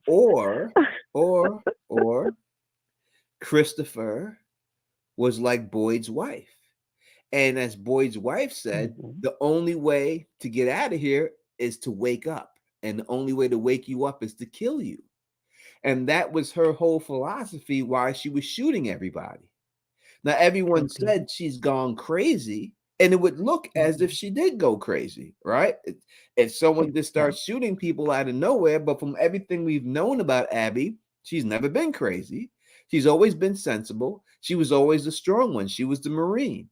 But she said, hey, everyone here is dreaming, and in order to stop the dream, you got to kill everyone. And maybe Christopher came to the same conclusion, and that's why he was killing people. But by doing that, people who were there said, oh, this motherfucker crazy. You know? Okay. Because they didn't get it. I wonder if Jade will come to that same sort of conclusion, maybe in a more scientific way, but figure out that, you know, people have to be challenged in some sort of way to be transported somewhere else. To wake you out of the dream that they're holding you in. To wake your ass up. Again, you know, you get killed, whether you're falling from a thing, and if you're dreaming, when you get shot and you're about to die, that's when you wake up. And maybe that's what it was, to wake everybody out of the dream. This is how you get out. And one last question to put out there to the chat and to whoever's going to call in after me, as well as to you, Tony. The cars that Victor moved when he was a kid. Yep. Some of those cars were really old. They weren't just like 50s and 60s. It looks like they went back, you know, all the way back to when cars were first invented. What's that about? Yeah, he couldn't have moved them. All right. And especially at the age he was, he wouldn't know how to use a standard. All right. And it's not like, listen, you could have a standard and you can try and keep trying. I think eventually you would get it. But the old standard cards you would never get. You would never, I don't care, you would never get it. It would take you 1,000, 2,000 tries to get it. But how did they get there, though, is the question. How did those cars get there? I think everyone who's ever been abducted has been abducted in a car, just like every other person abducted by an alien. They all were driving. So there's been various groups. Maybe they have 5 groups, and they cycle through, whoever is controlling all this thing, they cycle through those groups to try to figure out whatever it is they're trying to figure out. Or maybe it's each group communicating with one another in some kind of crazy way. I don't know. I'm just really going on a rant now. I don't know. None of us do. None of us do. That's why we are here as a think tank. We're like the council. We're the council of what Martin was that Rick and Morty. We're the council of Mortys, right? Or Rick, or whoever it is, whoever the smart one is. I don't watch. Or the council. But there are some things that we can agree upon, like transportation devices. I think we all kind of agree on that. Yeah. And we agree that some people heal faster than others. Some people, some people have a different way of communicating with the boy in white or with whomever. Like Boyd communicates in one way, Sarah communicates in one way, Elgin. So there are certain things we can agree on. We just don't know why. Yeah, the boy in white doesn't come to Boyd, but the dogs do. So you would have to say the boy in white sending the dogs for him, but for some reason Boyd can't see the boy in white. Exactly. Well, thank you for taking my off-the-wall questions and theories, because I every time I think I'm coming to an answer, it goes in a crazy loop like this show, and it doesn't make any sense. I know. It does make sense. And I think that's the only way to figure things out is to keep trying, right? And to keep putting things out there. And eventually one of these things are going to stick. So I think you just got to keep the think tank going like we got here and just keep tossing these ideas back and forth. And I think we got it. Okay. Well, thank you for taking my call. Well, thank you for calling. Take care. All right. Bye. Bye, chat. Wait. What? You gotta say, you could say the Tony Teflon line when you leave, please. Oh. Stay sexy. Thank you very much. And you too. All right. Bye-bye. Bye-bye. Phil and I, we have snipped that line. We're gonna put it in there and everything else. That's what it is. Let's put the caller that you're speaking to now. Is what I was talking about. The lights flickering is someone trying to communicate with them, like Jade heard her. Yes, 100%. We've said it. We said I've said it. We said it's those are the aliens that are being held captive. They're the ones that are flickering the lights. They're the ones who are playing the songs. It's like they played that song, "We Got to Get the Hell Out of Here." And I know that you're thinking that they're talking about the people there, but they're talking about themselves. They got to get the hell out of here. And that's what it is. As for my desk getting taller, as long as you said not a little taller, that you right with it.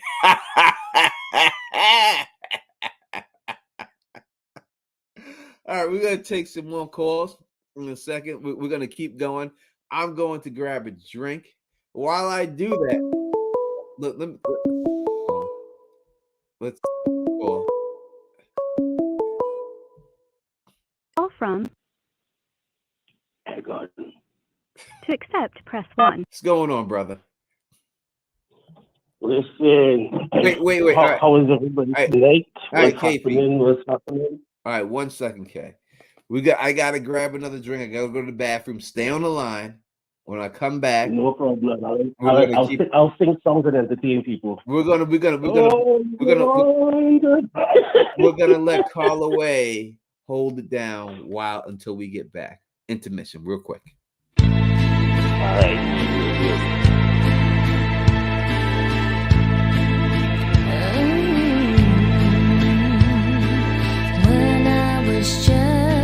Just a little girl, I asked my mother, what will I be? Will I be pretty? Will I be rich? Here's what she said to me. Que sera, sera. Whatever will be, will be. The future's not ours to see. Que sera, sera. What will be, will be.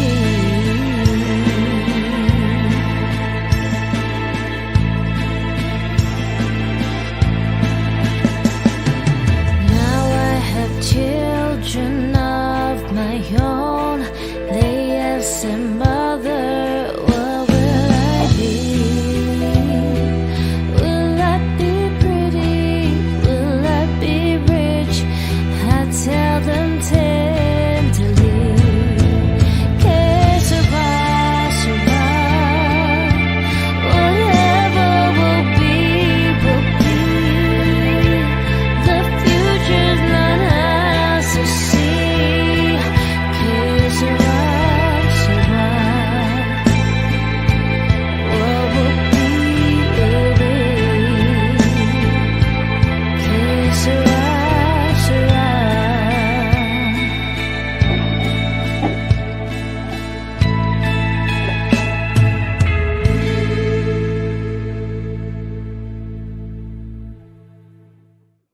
Yo. Hello. All right, we're back. Woo. We're back.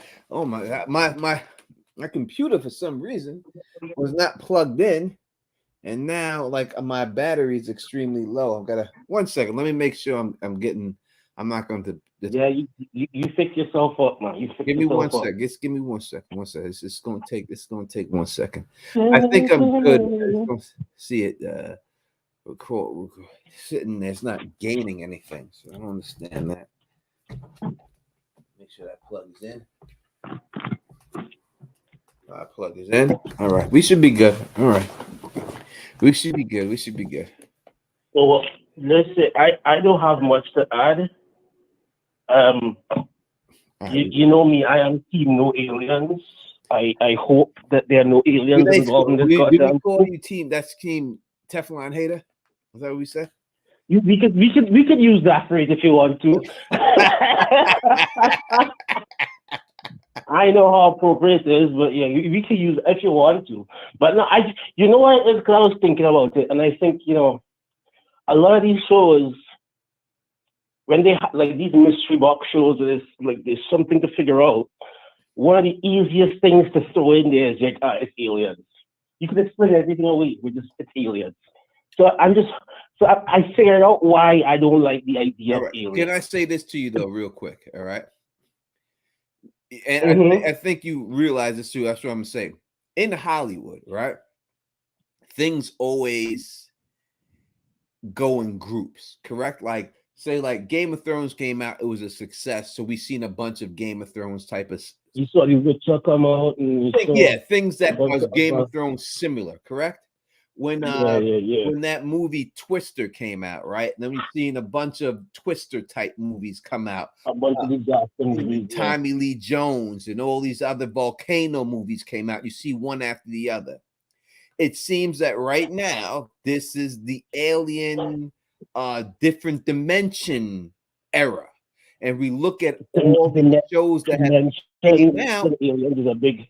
They all seem to be dealing with aliens in different dimensions and different alternate timelines. It seems like that's the era we're in. And I think that I think that's the Elon Musk effect, right?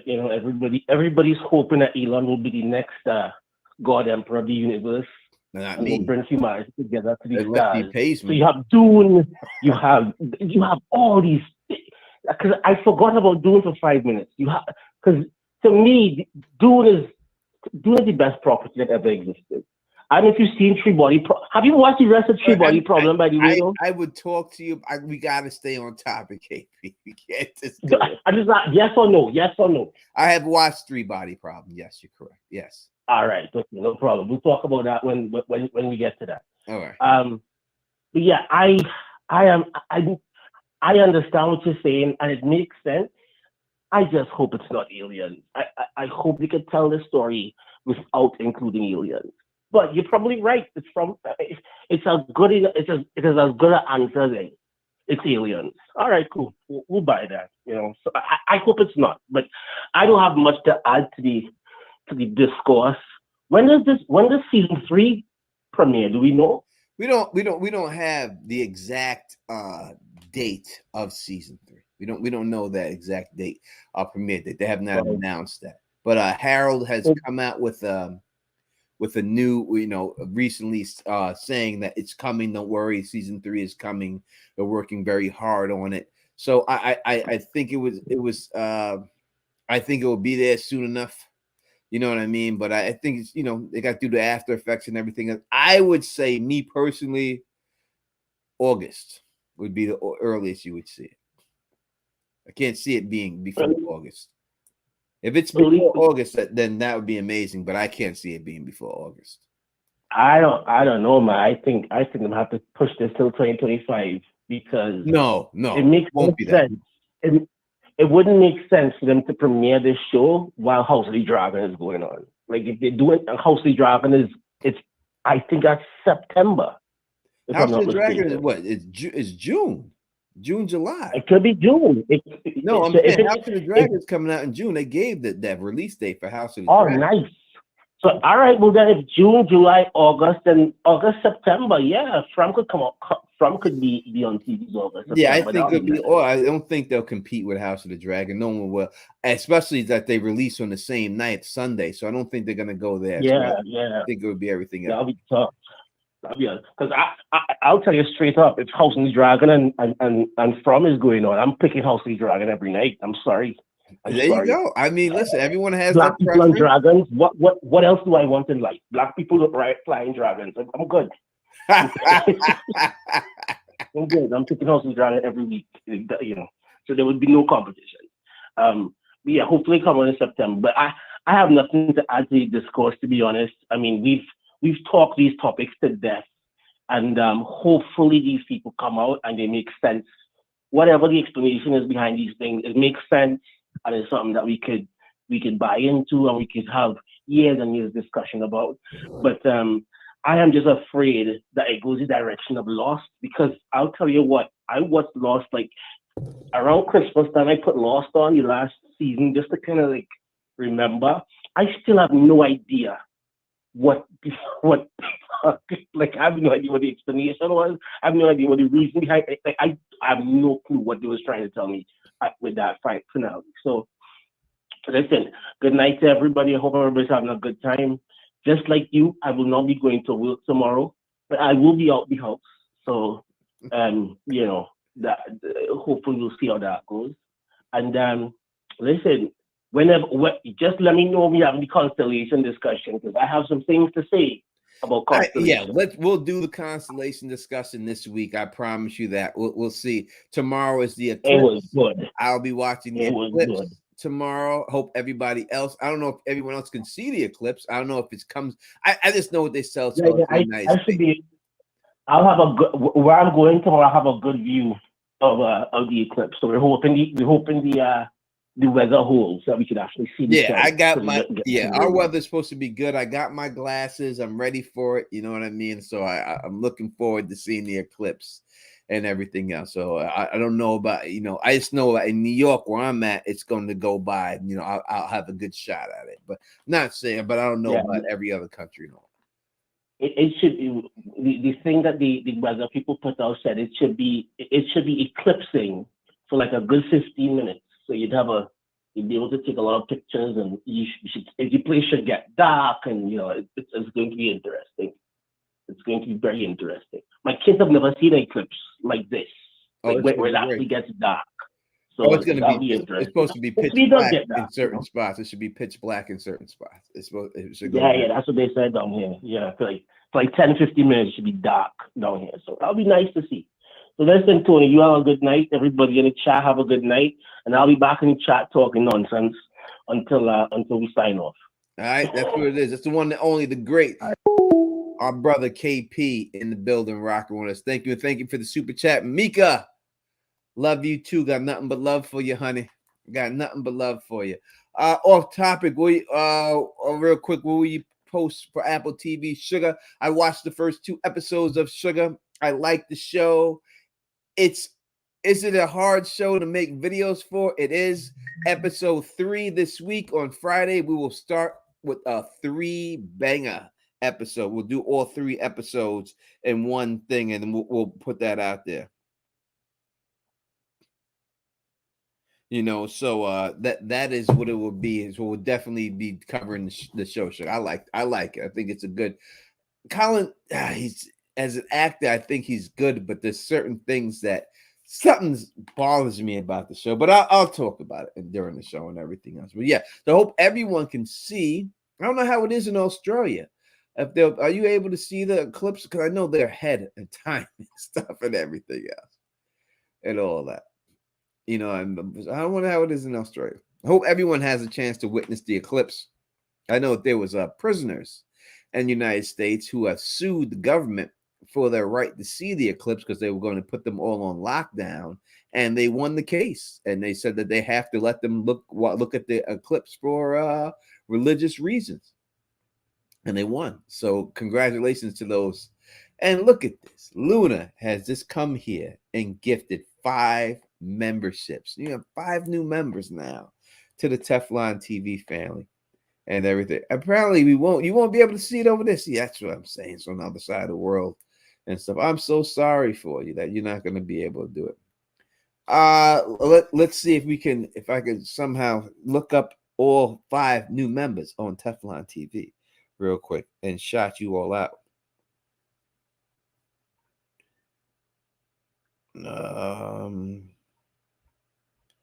1 second.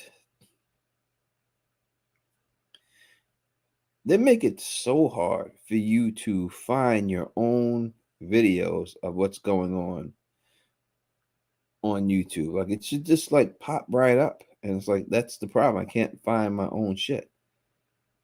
Like, dude, it's my video. I'm on my channel. Why wouldn't you just show me my video? And they just don't show it to you.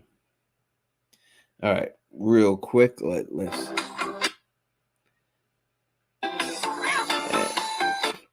All right, real quick. Sorry, let's put that there. Luna gifts. Let's take a look at the 5 new members here. Teacup 08 is now a member. SB 24 Projects is now a member. Kelly George is now a member. Anthony King is now a member, and Bodega Buds is now a member. These are all people that I do not see in the chat leaving comments or anything. Mika was gifted Teflon TV, gifted 1 Teflon TV membership. Thank you so much. And she gifted it to Laraza BM is now a member. Now you're a member. You see that you have a talisman by your name. That means you are safe. Thank you so much for all y'all doing that. And all you people who are back there, just and listen, some people probably just want to just chill in the back, don't want to say nothing in the chat. But that's fine. You can do that and just relax. We with you on that. But if you have something to say, you could say it. Wait, is there another 5? What is what gifted? Yeah, yes, there is. What is what gifted 5 memberships too? I gotta go back. Let's find those memberships real quick. Let's find those people. My Mika.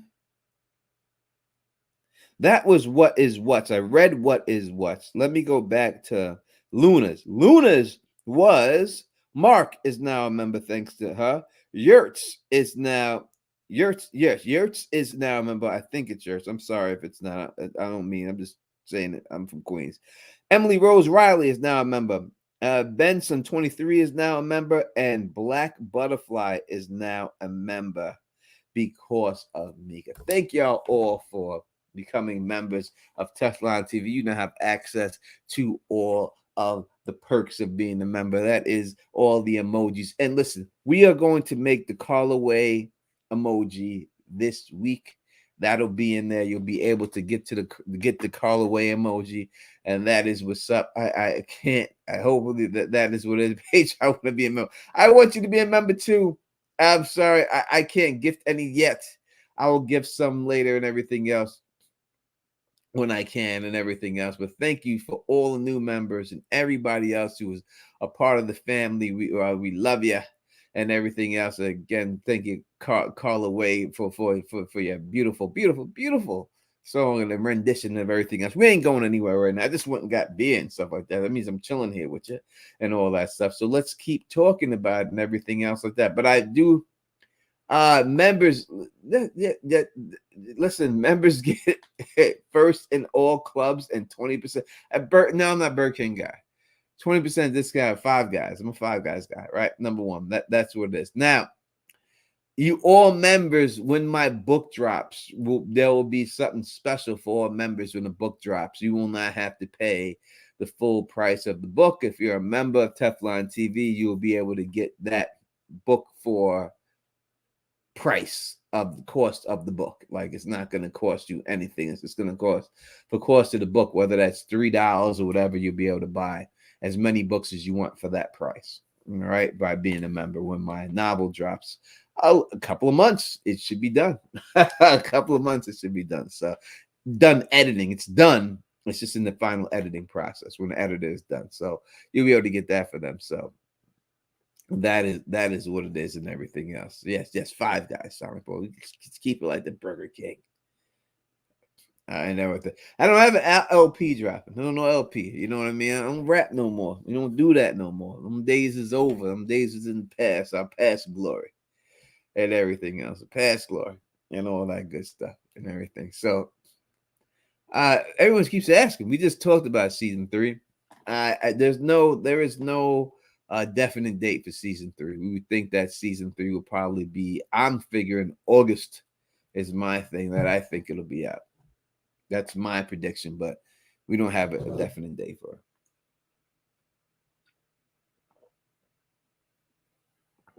it. You'll get more than $1 off, I promise you. It'll be more than $1 off. You'll get price. You'll get whatever the cost of the book will be. And You will get it at that price if you're a member, and you'll get it autographed by me. And if you wanted me to autograph it specifically to you, I will autograph it specifically to you, or I'll just sign my name. Whatever you want for being a member, I'll definitely take care of you. I promise you that. All right, that is what it is. So let's go back to talking about From. We have a lot of theories that have popped up in this stuff. We have a whole bunch of things and everything else and all that. You're gonna get who you Sonic, are you calling me boo? I ain't your boo, Sonic. I mean, man, we cool, man. I ain't your boo, baby. It work like that. I'm your boy, but I ain't your boy like that. You know what I'm saying?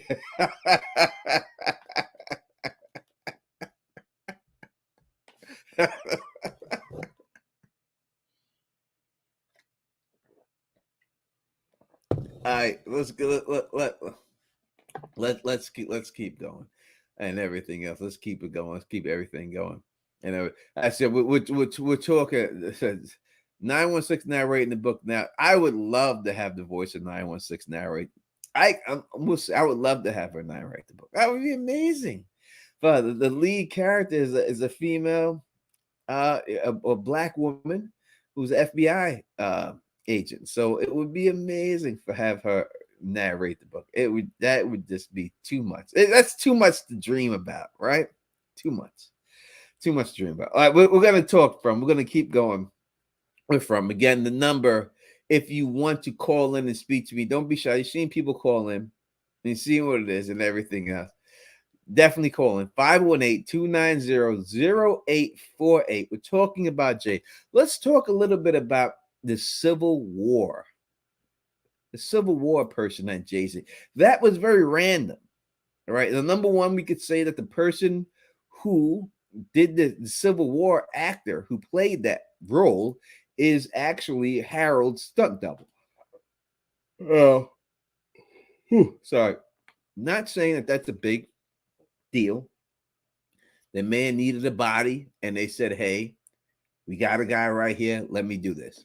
Now, it was a Civil War soldier, black soldier, who played the Civil War soldier, chased Jade down, stabbed him in the stomach. Why was this person dressed in Civil War gear? Why did they make it a Civil War? These things aren't them. They could have picked anyone. They could have picked anything, right? They could do anything like that, right? I am not tired. I'm good. They could have did anything like that. But in the end, they picked the Civil War soldier. Why did they pick that Civil War soldier? What was the sense that it had to mean something? Nothing, and I'm telling you, nothing that you see. And again, when I spoke to the actress who plays Donna Liz, and she said straight up that this whole thing was built from scratch, the whole set, everything about it. So everything that you see in there is there for a reason. It's like when you deal with Jade. Oh, I'm sorry. It's because I'm yawning. I am not tired. That has nothing to do with that. When you deal with Jade, Toby, when you look at Toby, behind Toby on that wall that he died was the poem of the Raven, right? That was what was on the chalkboard that was wiped away. It was the poem, The Raven, Nevermore, right? Which is a poem about grief and coping with grief and how to cope about it. That's just not put there just to be put there. It's not there because they just wanted, we need something to put here. What are we going to put here? No, they put that Raven poem there because it's significant to the story. And again, I do think, and thank you for the super sticker, Mika. I really appreciate it. That they put that there for one reason. You know, let's see if for the super. Also, the monsters are all from the 60s era. Can I let me play something for you real quick? 1 second. Let me see if I can find something for you. That'll answer this question that you just said. That'll answer this. I have to turn the phone lines off for a second, I do believe, to do this. But we'll do it. Give me 1 second.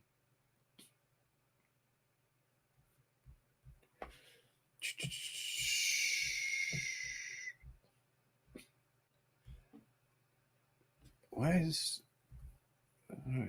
this like this?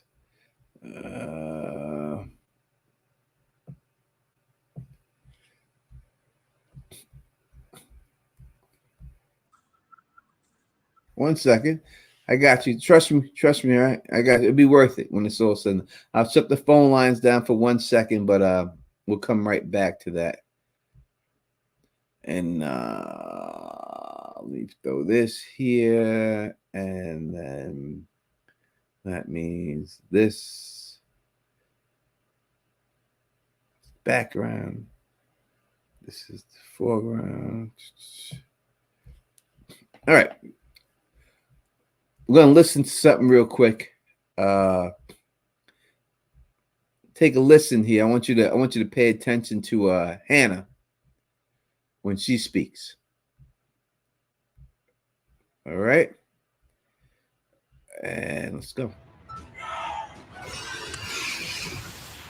And what? We knew that we wanted our creatures very much to maintain a human quality. The creatures who look really normal at one point and then turn into monsters.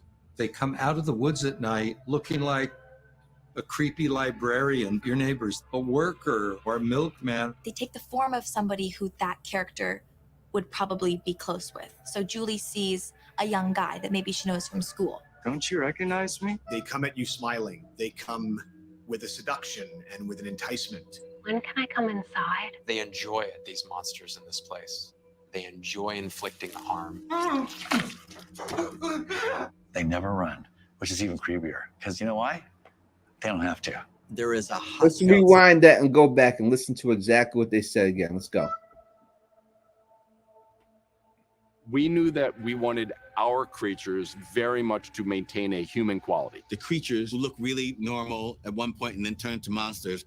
They come out of the woods at night looking like a creepy librarian, your neighbor's a worker or a milkman. They take the form of somebody who that character would probably be close with. So Julie sees a young guy that maybe she knows from school. Don't you recognize me? They come at.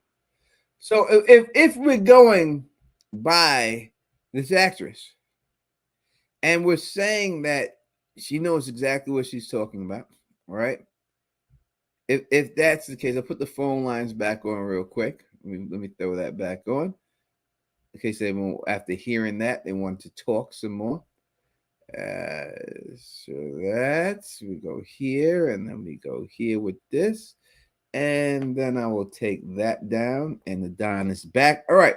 So we heard right there from them say that Julie say, well, the actor Hannah say that the creatures take a form of people that they would know, right?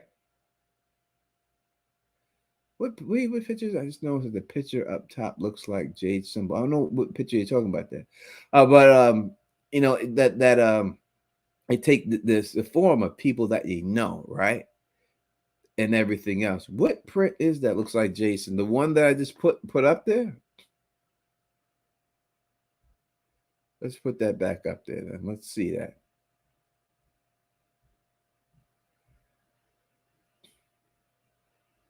This right here, right?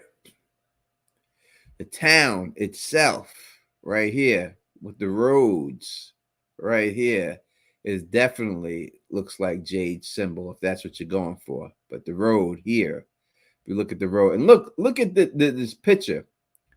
Look at the way it's shot.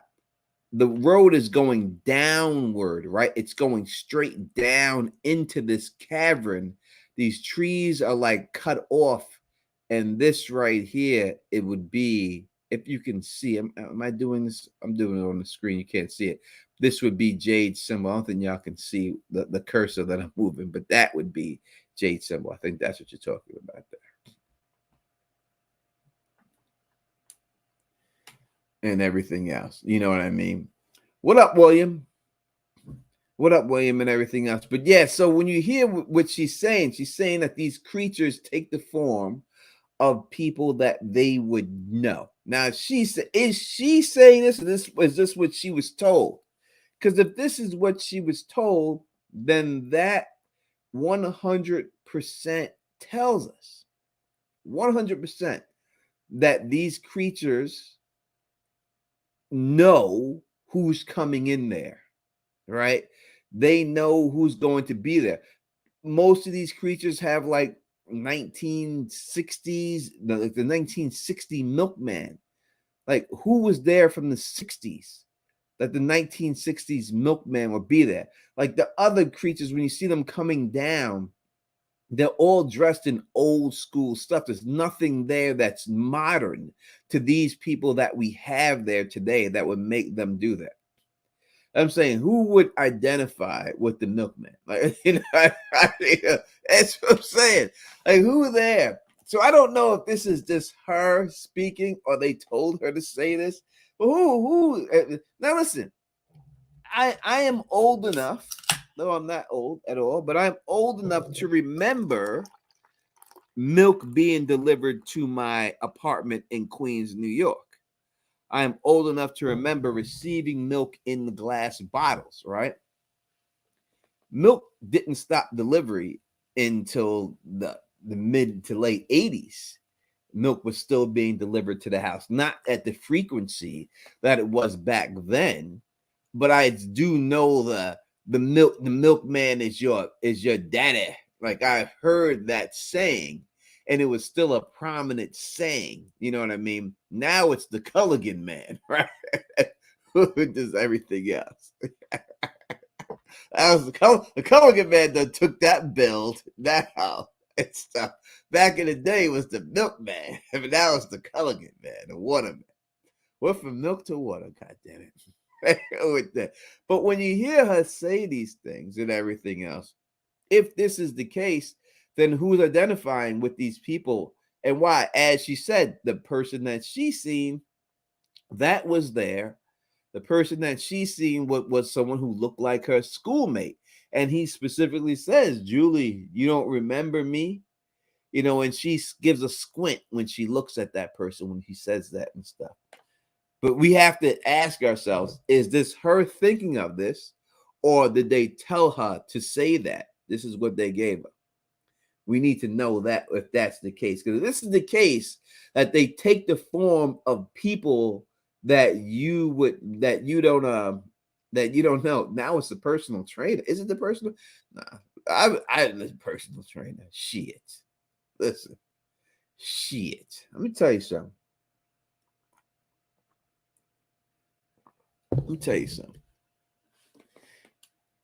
If my wife worked out with some personal trainer, I would make sure he knew exactly who the fuck I was and what I would do to him.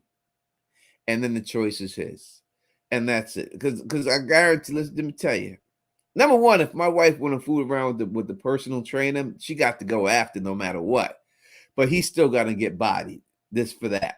This for disrespect. Because it wouldn't be a thing then at that point, but for me and my wife, it would be that you disrespected me. Like, you know who I am. You met me and you still did it. Like that's like an F you to me. What you gonna do? I'm gonna show you exactly what I'm gonna do. I'm gonna show you exactly what I'm gonna do. So it would be that situation, dealing with that dude. So personal trainer best watch himself. Pool boy better watch yourself. I don't care if you're the goddamn cart wrangler at Walmart. You better watch yourself, boy. You better watch yourself. You better watch yourself. All right, back to what we're talking about. But dealing with the whole situation with Jade and all that and these creatures, if that is the case, and that's what it is, then we should see some modern looking people, right? We should see modern looking people that can relate to the people who are here now. Why would they bring the milkman from the 50s the bride? Like, was there a woman there who was about to get married? So now you listen, because I don't give a fuck who you are, right? I don't care who you are or how comfortable you think you're going to be. If I'm outside or stuck in some town and there's some woman who comes out at nighttime in a goddamn wedding dress, I'm going to say something wrong. I'm going to say that there is something going on. Like, what are you doing here? What are you doing? Why are you walking around in a wedding dress with a veil over your face at nighttime, shorty? Why are you running up on? Yeah, that's not standard material. That's not someone just walking around with that shit. You know what I'm saying? You can't just run up on me in a wedding dress with your veil down and shit. You can't do that. If I'm standing there pumping gas right now, tomorrow morning, I start pump gas, and someone run up on me in a wedding dress, I'm gonna be like, something's suspect here. Something's going on. You'll just run up on me looking like that. You know what I mean? Luna says, no threat to victim like grandma, little girl out the window, even though she knew it. Yeah, and I agree that at that situation, the grandma went there, reminded her of her grandparents. So if Hannah is talking about that, then 100%. But that's an old looking grandmother. Like that ain't a grandmother from this shit. These grandmamas be wearing leggings nowadays. I hate these grandmamas nowadays got BBLs in they shit. All right, I've seen these grandmamas. It ain't my grandmama. These are a different breed of grandmama right now going on here. God damn it, you know what I mean? I ain't never want to have sex with a grandmama, but damn, these ones nowadays, these ones nowadays, this is a different grandma right now. It's different. Shit is hitting different now. I gotta be honest about this shit. You know what I'm saying? I never had no thoughts about no grandma, but goddamn, these grandmas nowadays got boots up to their kneecaps. That ain't the grandma that came to the window. Right? That's a different grandma. I don't see no grandmas like that. Not in my life.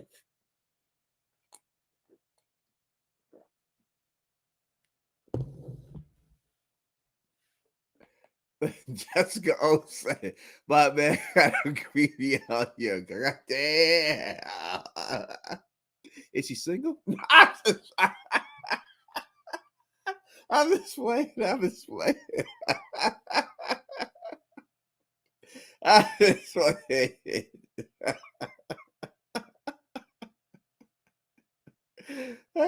No, Kate, I am not just getting old. I'm this.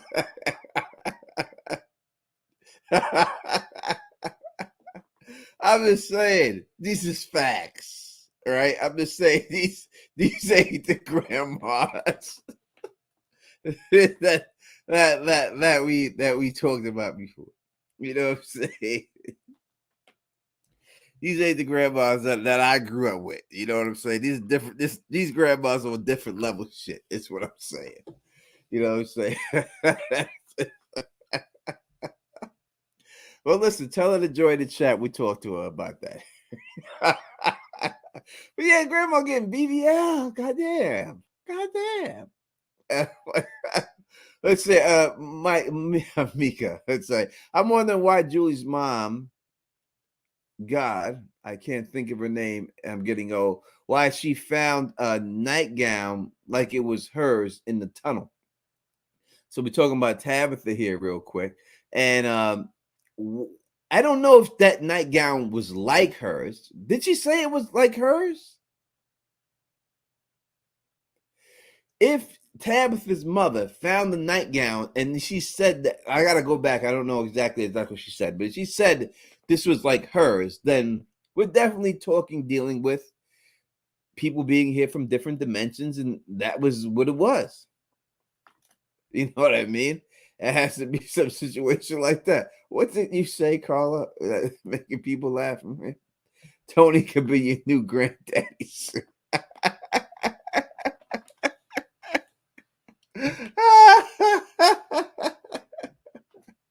Yeah, put me out there like that. Put me granddaddy. I've been the coolest granddaddy, god damn it. Right? I'm not that old. No, god damn it. But you gotta play. Listen, there's a black dude dating Cher. What's Cher, like 70? A man like 40? You know what I mean? So, hanging and banging. Hanging and banging. That's what it is. That's hilarious. That's funny. Y'all make me laugh. Y'all make me laugh.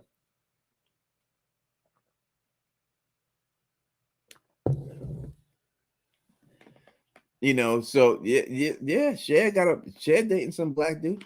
Some black dude. Look it up.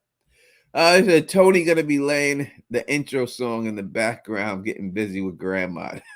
Now, yeah, everyone got grandma jokes and everything else. Listen, man, I'm Don Tony Teflon. I don't discriminate. I regulate any shade of that ass.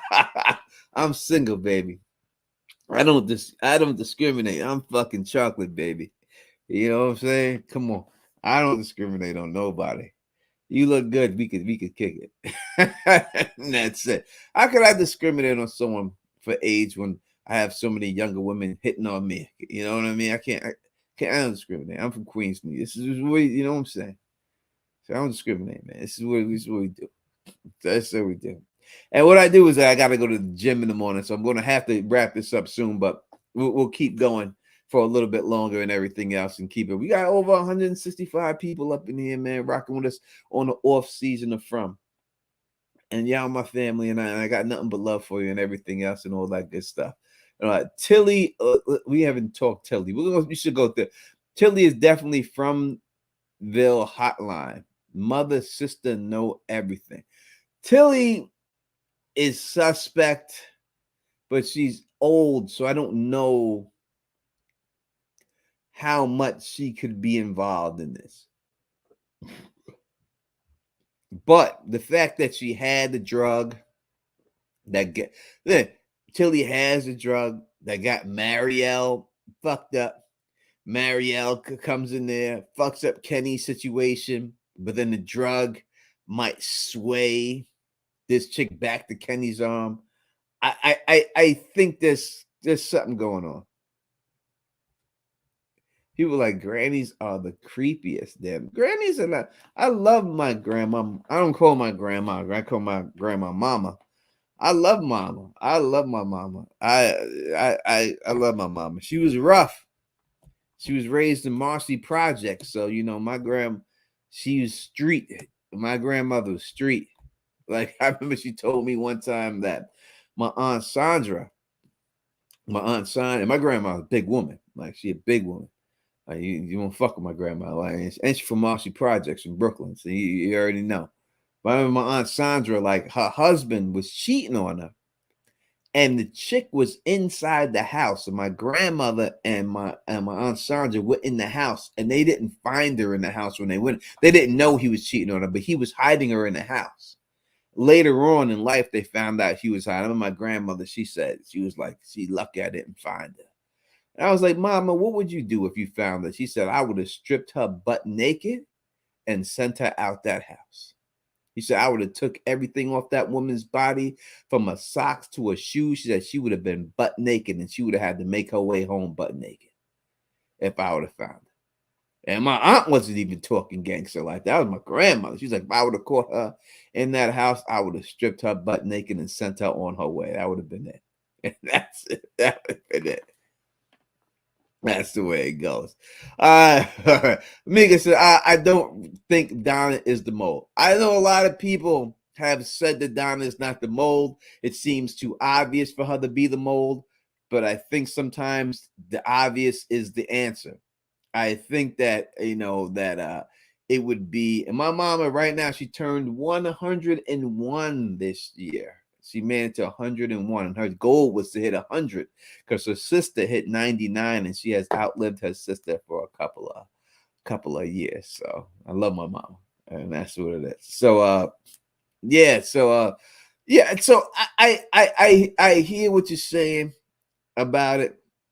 I hear what you're saying about the mole. It does seem that and everything else, but I think that Kenny's mother, Donna, I just think when I deal with the mole, I need somebody who's been there for a long time.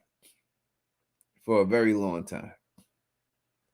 You know what I mean? So that's what it is. So I think that the one who's been there the longest would be Donna.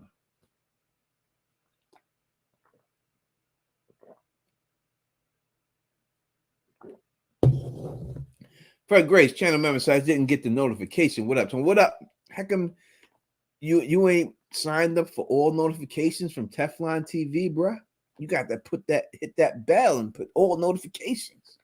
That's the only way you're gonna get them. You all should be like that. Can you do a live show one day? When we all could share some crazy one night stand stories. Yes, that is called After Dark. That is an After Dark. That is an After Dark show. Do those on Saturday nights, and I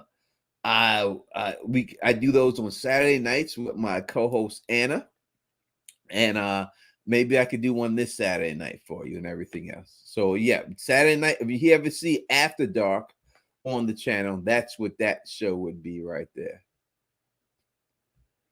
I'm trying to see this. I've seen something here. I think I recognize the super sticker from Micah. Yes, I did. All right. I'll make sure I recognize that.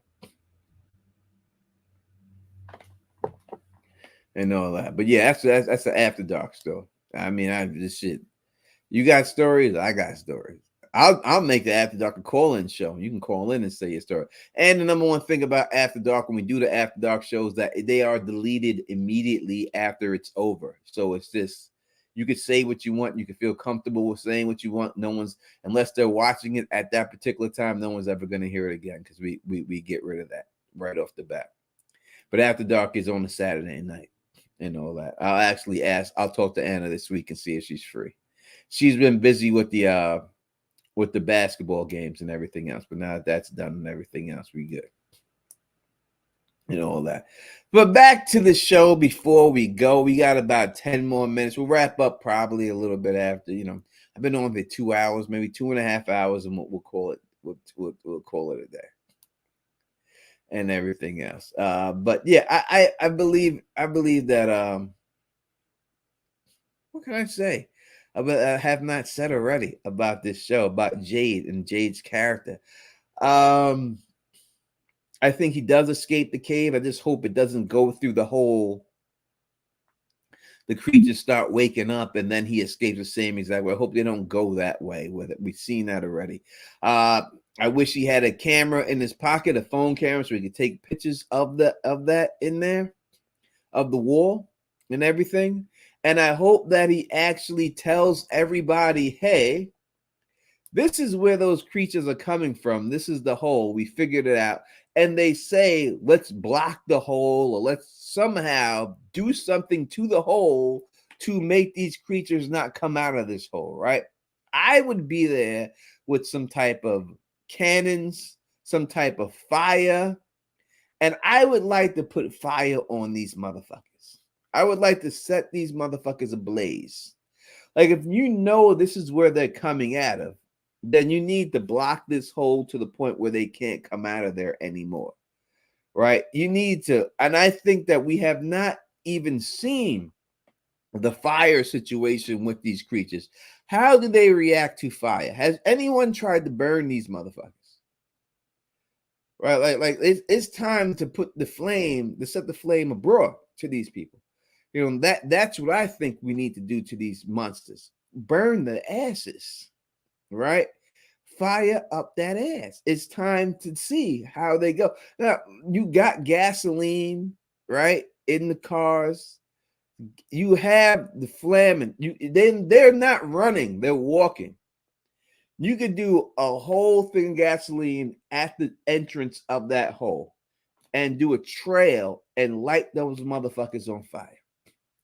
And see if they start running then. You know, see then and everything else if they start running once their ass is on fire. Let's see what happens. That's what I would like to see going down with these creatures. Put them on fire. But if the worst case scenario, I would block the hole with enough rocks or stuff that they can't get out and call it then. And we never we get the answer to that little the Jenga puzzle that was Ethan was playing with. Again, that has to be solved. We don't know what the Jenga puzzle is or why they are using that Jenga puzzle, but it has to be a reason why they're using that Jenga puzzle. Yeah, I would have mad traps set for them. I would have holes with spears underneath it that they would fall into. I like, listen, anyone who's walking after me, you ain't got a chance, man. You ain't running, you walking, I'm gonna get you. I'm gonna get you. You know what I mean? Ain't no way around it. I would have these traps set for your ass. It'd be like the old Pitfall shit from Atari 2600. It would be a wrap for you. It seems they know how to deal with the monsters, but they now have to face not being able to sleep. I think the sleep thing is over. I think that sleep thing was just until he broke the music box, and the music box was the end of that. So maybe, you know, they leveled up that situation. They said, all right, they've been dealing with the monsters, so now we're gonna put something else in there with them, right? And they did the whole sleep thing. I think the sleep thing is over. But I think you have to, I think, and me personally, I think that you have to, in fact, let's play what Harold said. All right. Let me get that. Maybe I can pull that up real quick. Let's pull that up and see exactly what Harold said about this whole situation before we get up out of here.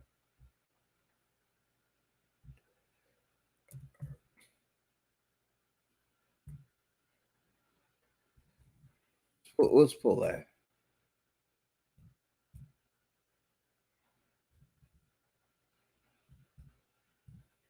Why do you just go to the shit you commented on? Why don't they just show that stuff? Not me. There I go home. Why do I do all this stuff?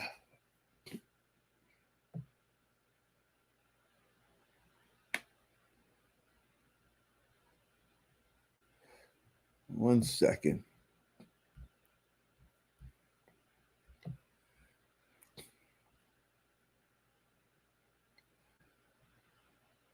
All right, let's get this.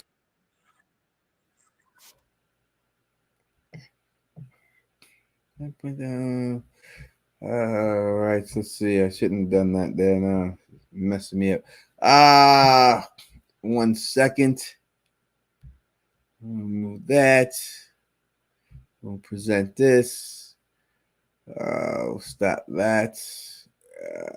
Present screenshot. I think that's this. That is that. Let's play. What's up? It's Harold Perrineau, aka Boyd Stevens. You know, your boy from on MGM Plus. Listen, everybody keeps asking me about season 3. Season 3 is coming. Trust me, it's coming. We are working our butts off. We're getting our butts kicked, actually. It's because it's wild. It is wild out there and from town. But here's the deal. Before we get to that, I would love to know some of your questions, but like some of the people are out there are thinking. So do me a favor, leave me some questions in the comment section. We got to talk about that real quick. I'll be right back. I'll be right back. We're going to talk about that, what he just said.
right. I'm back. Don't worry. I'm back. All right. I'm back. Let's take these super chats real quick. It says, Martin says, I thought the town was the worst part. So that means that he knows what the next level. Yeah, I think it's where he's at is what he's talking about. I think him being captured right there is the worst part. Is worse than what's being in the town, what they're doing to him, what they're experimenting with him. I think he meant that is the worst part. Let's play Harold real quick. Let's listen to again exactly what he's saying here. What's up? It's Harold Perrineau, aka Boyd Stevens. You know, your boy from on MGM Plus. Listen, everybody keeps asking me about season 3. Season 3 is coming. Trust me, it's coming. We are working our butts off. We're getting our butts kicked, actually. It's because it's wild. It is wild out there. All right. I think that's the most important part of what he's saying. Why am I so close? He's saying that he is getting that they're getting their butts kicked out there. All right. Season 3 is coming, but they're getting their butts kicked out there because it's wild.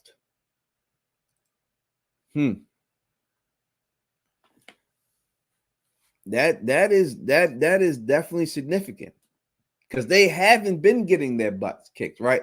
When the show starts, they are able to live. They're able to live comfortably. Everything is good, but now all of a sudden they're getting their butts kicked. How? How? Do the talismans stop working? What's going on? Why are they getting their butts kicked? This is what we need to know. Like that grape hatch gets bigger every season. That's definitely from the over there.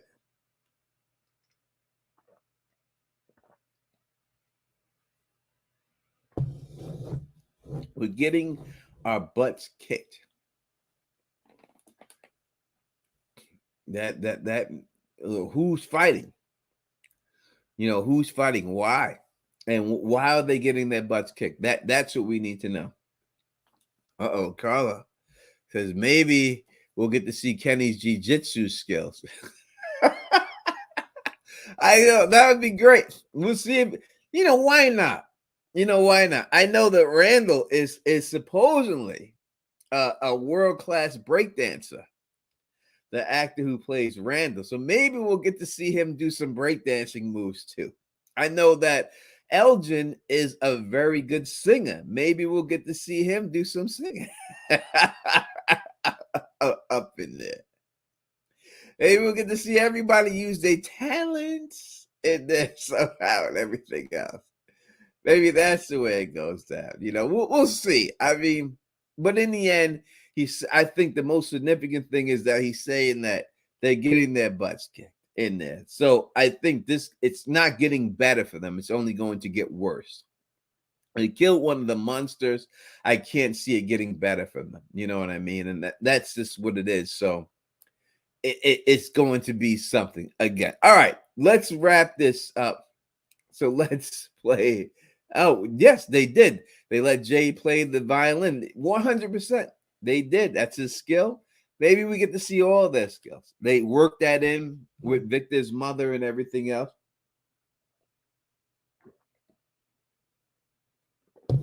Maybe that's the case. Who knows? All right. Let me get up out of here and everything. Let me say thank you for all 180 people who came in to watch us do this. We'll be back this week.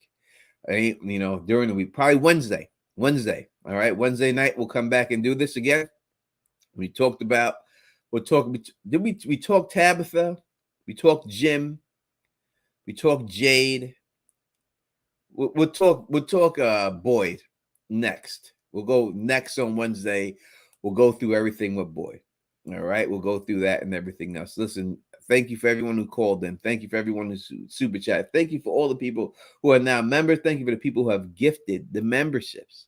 Again, you can always hit me up Teflon TV on Facebook. If you want to talk to me one-on-one and everything else, I will see you all not on Wednesday. Tuesday, we'll do the invasion. It's not invasion. What am I talking about? We'll do the what is it now? They made me forget. We'll do the Apple TV show we just done. We'll get that done. Now I can't remember. I don't know, whatever.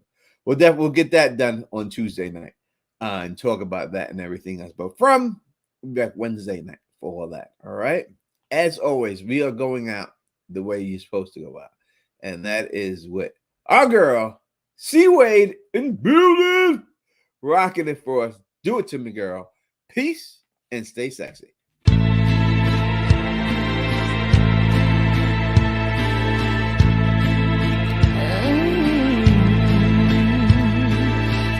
I was just a little girl, I asked my mother, what will I be? Will I be pretty? Will I be rich? Here's what she said to me. Que sera, sera. Whatever will be, will be. The future's not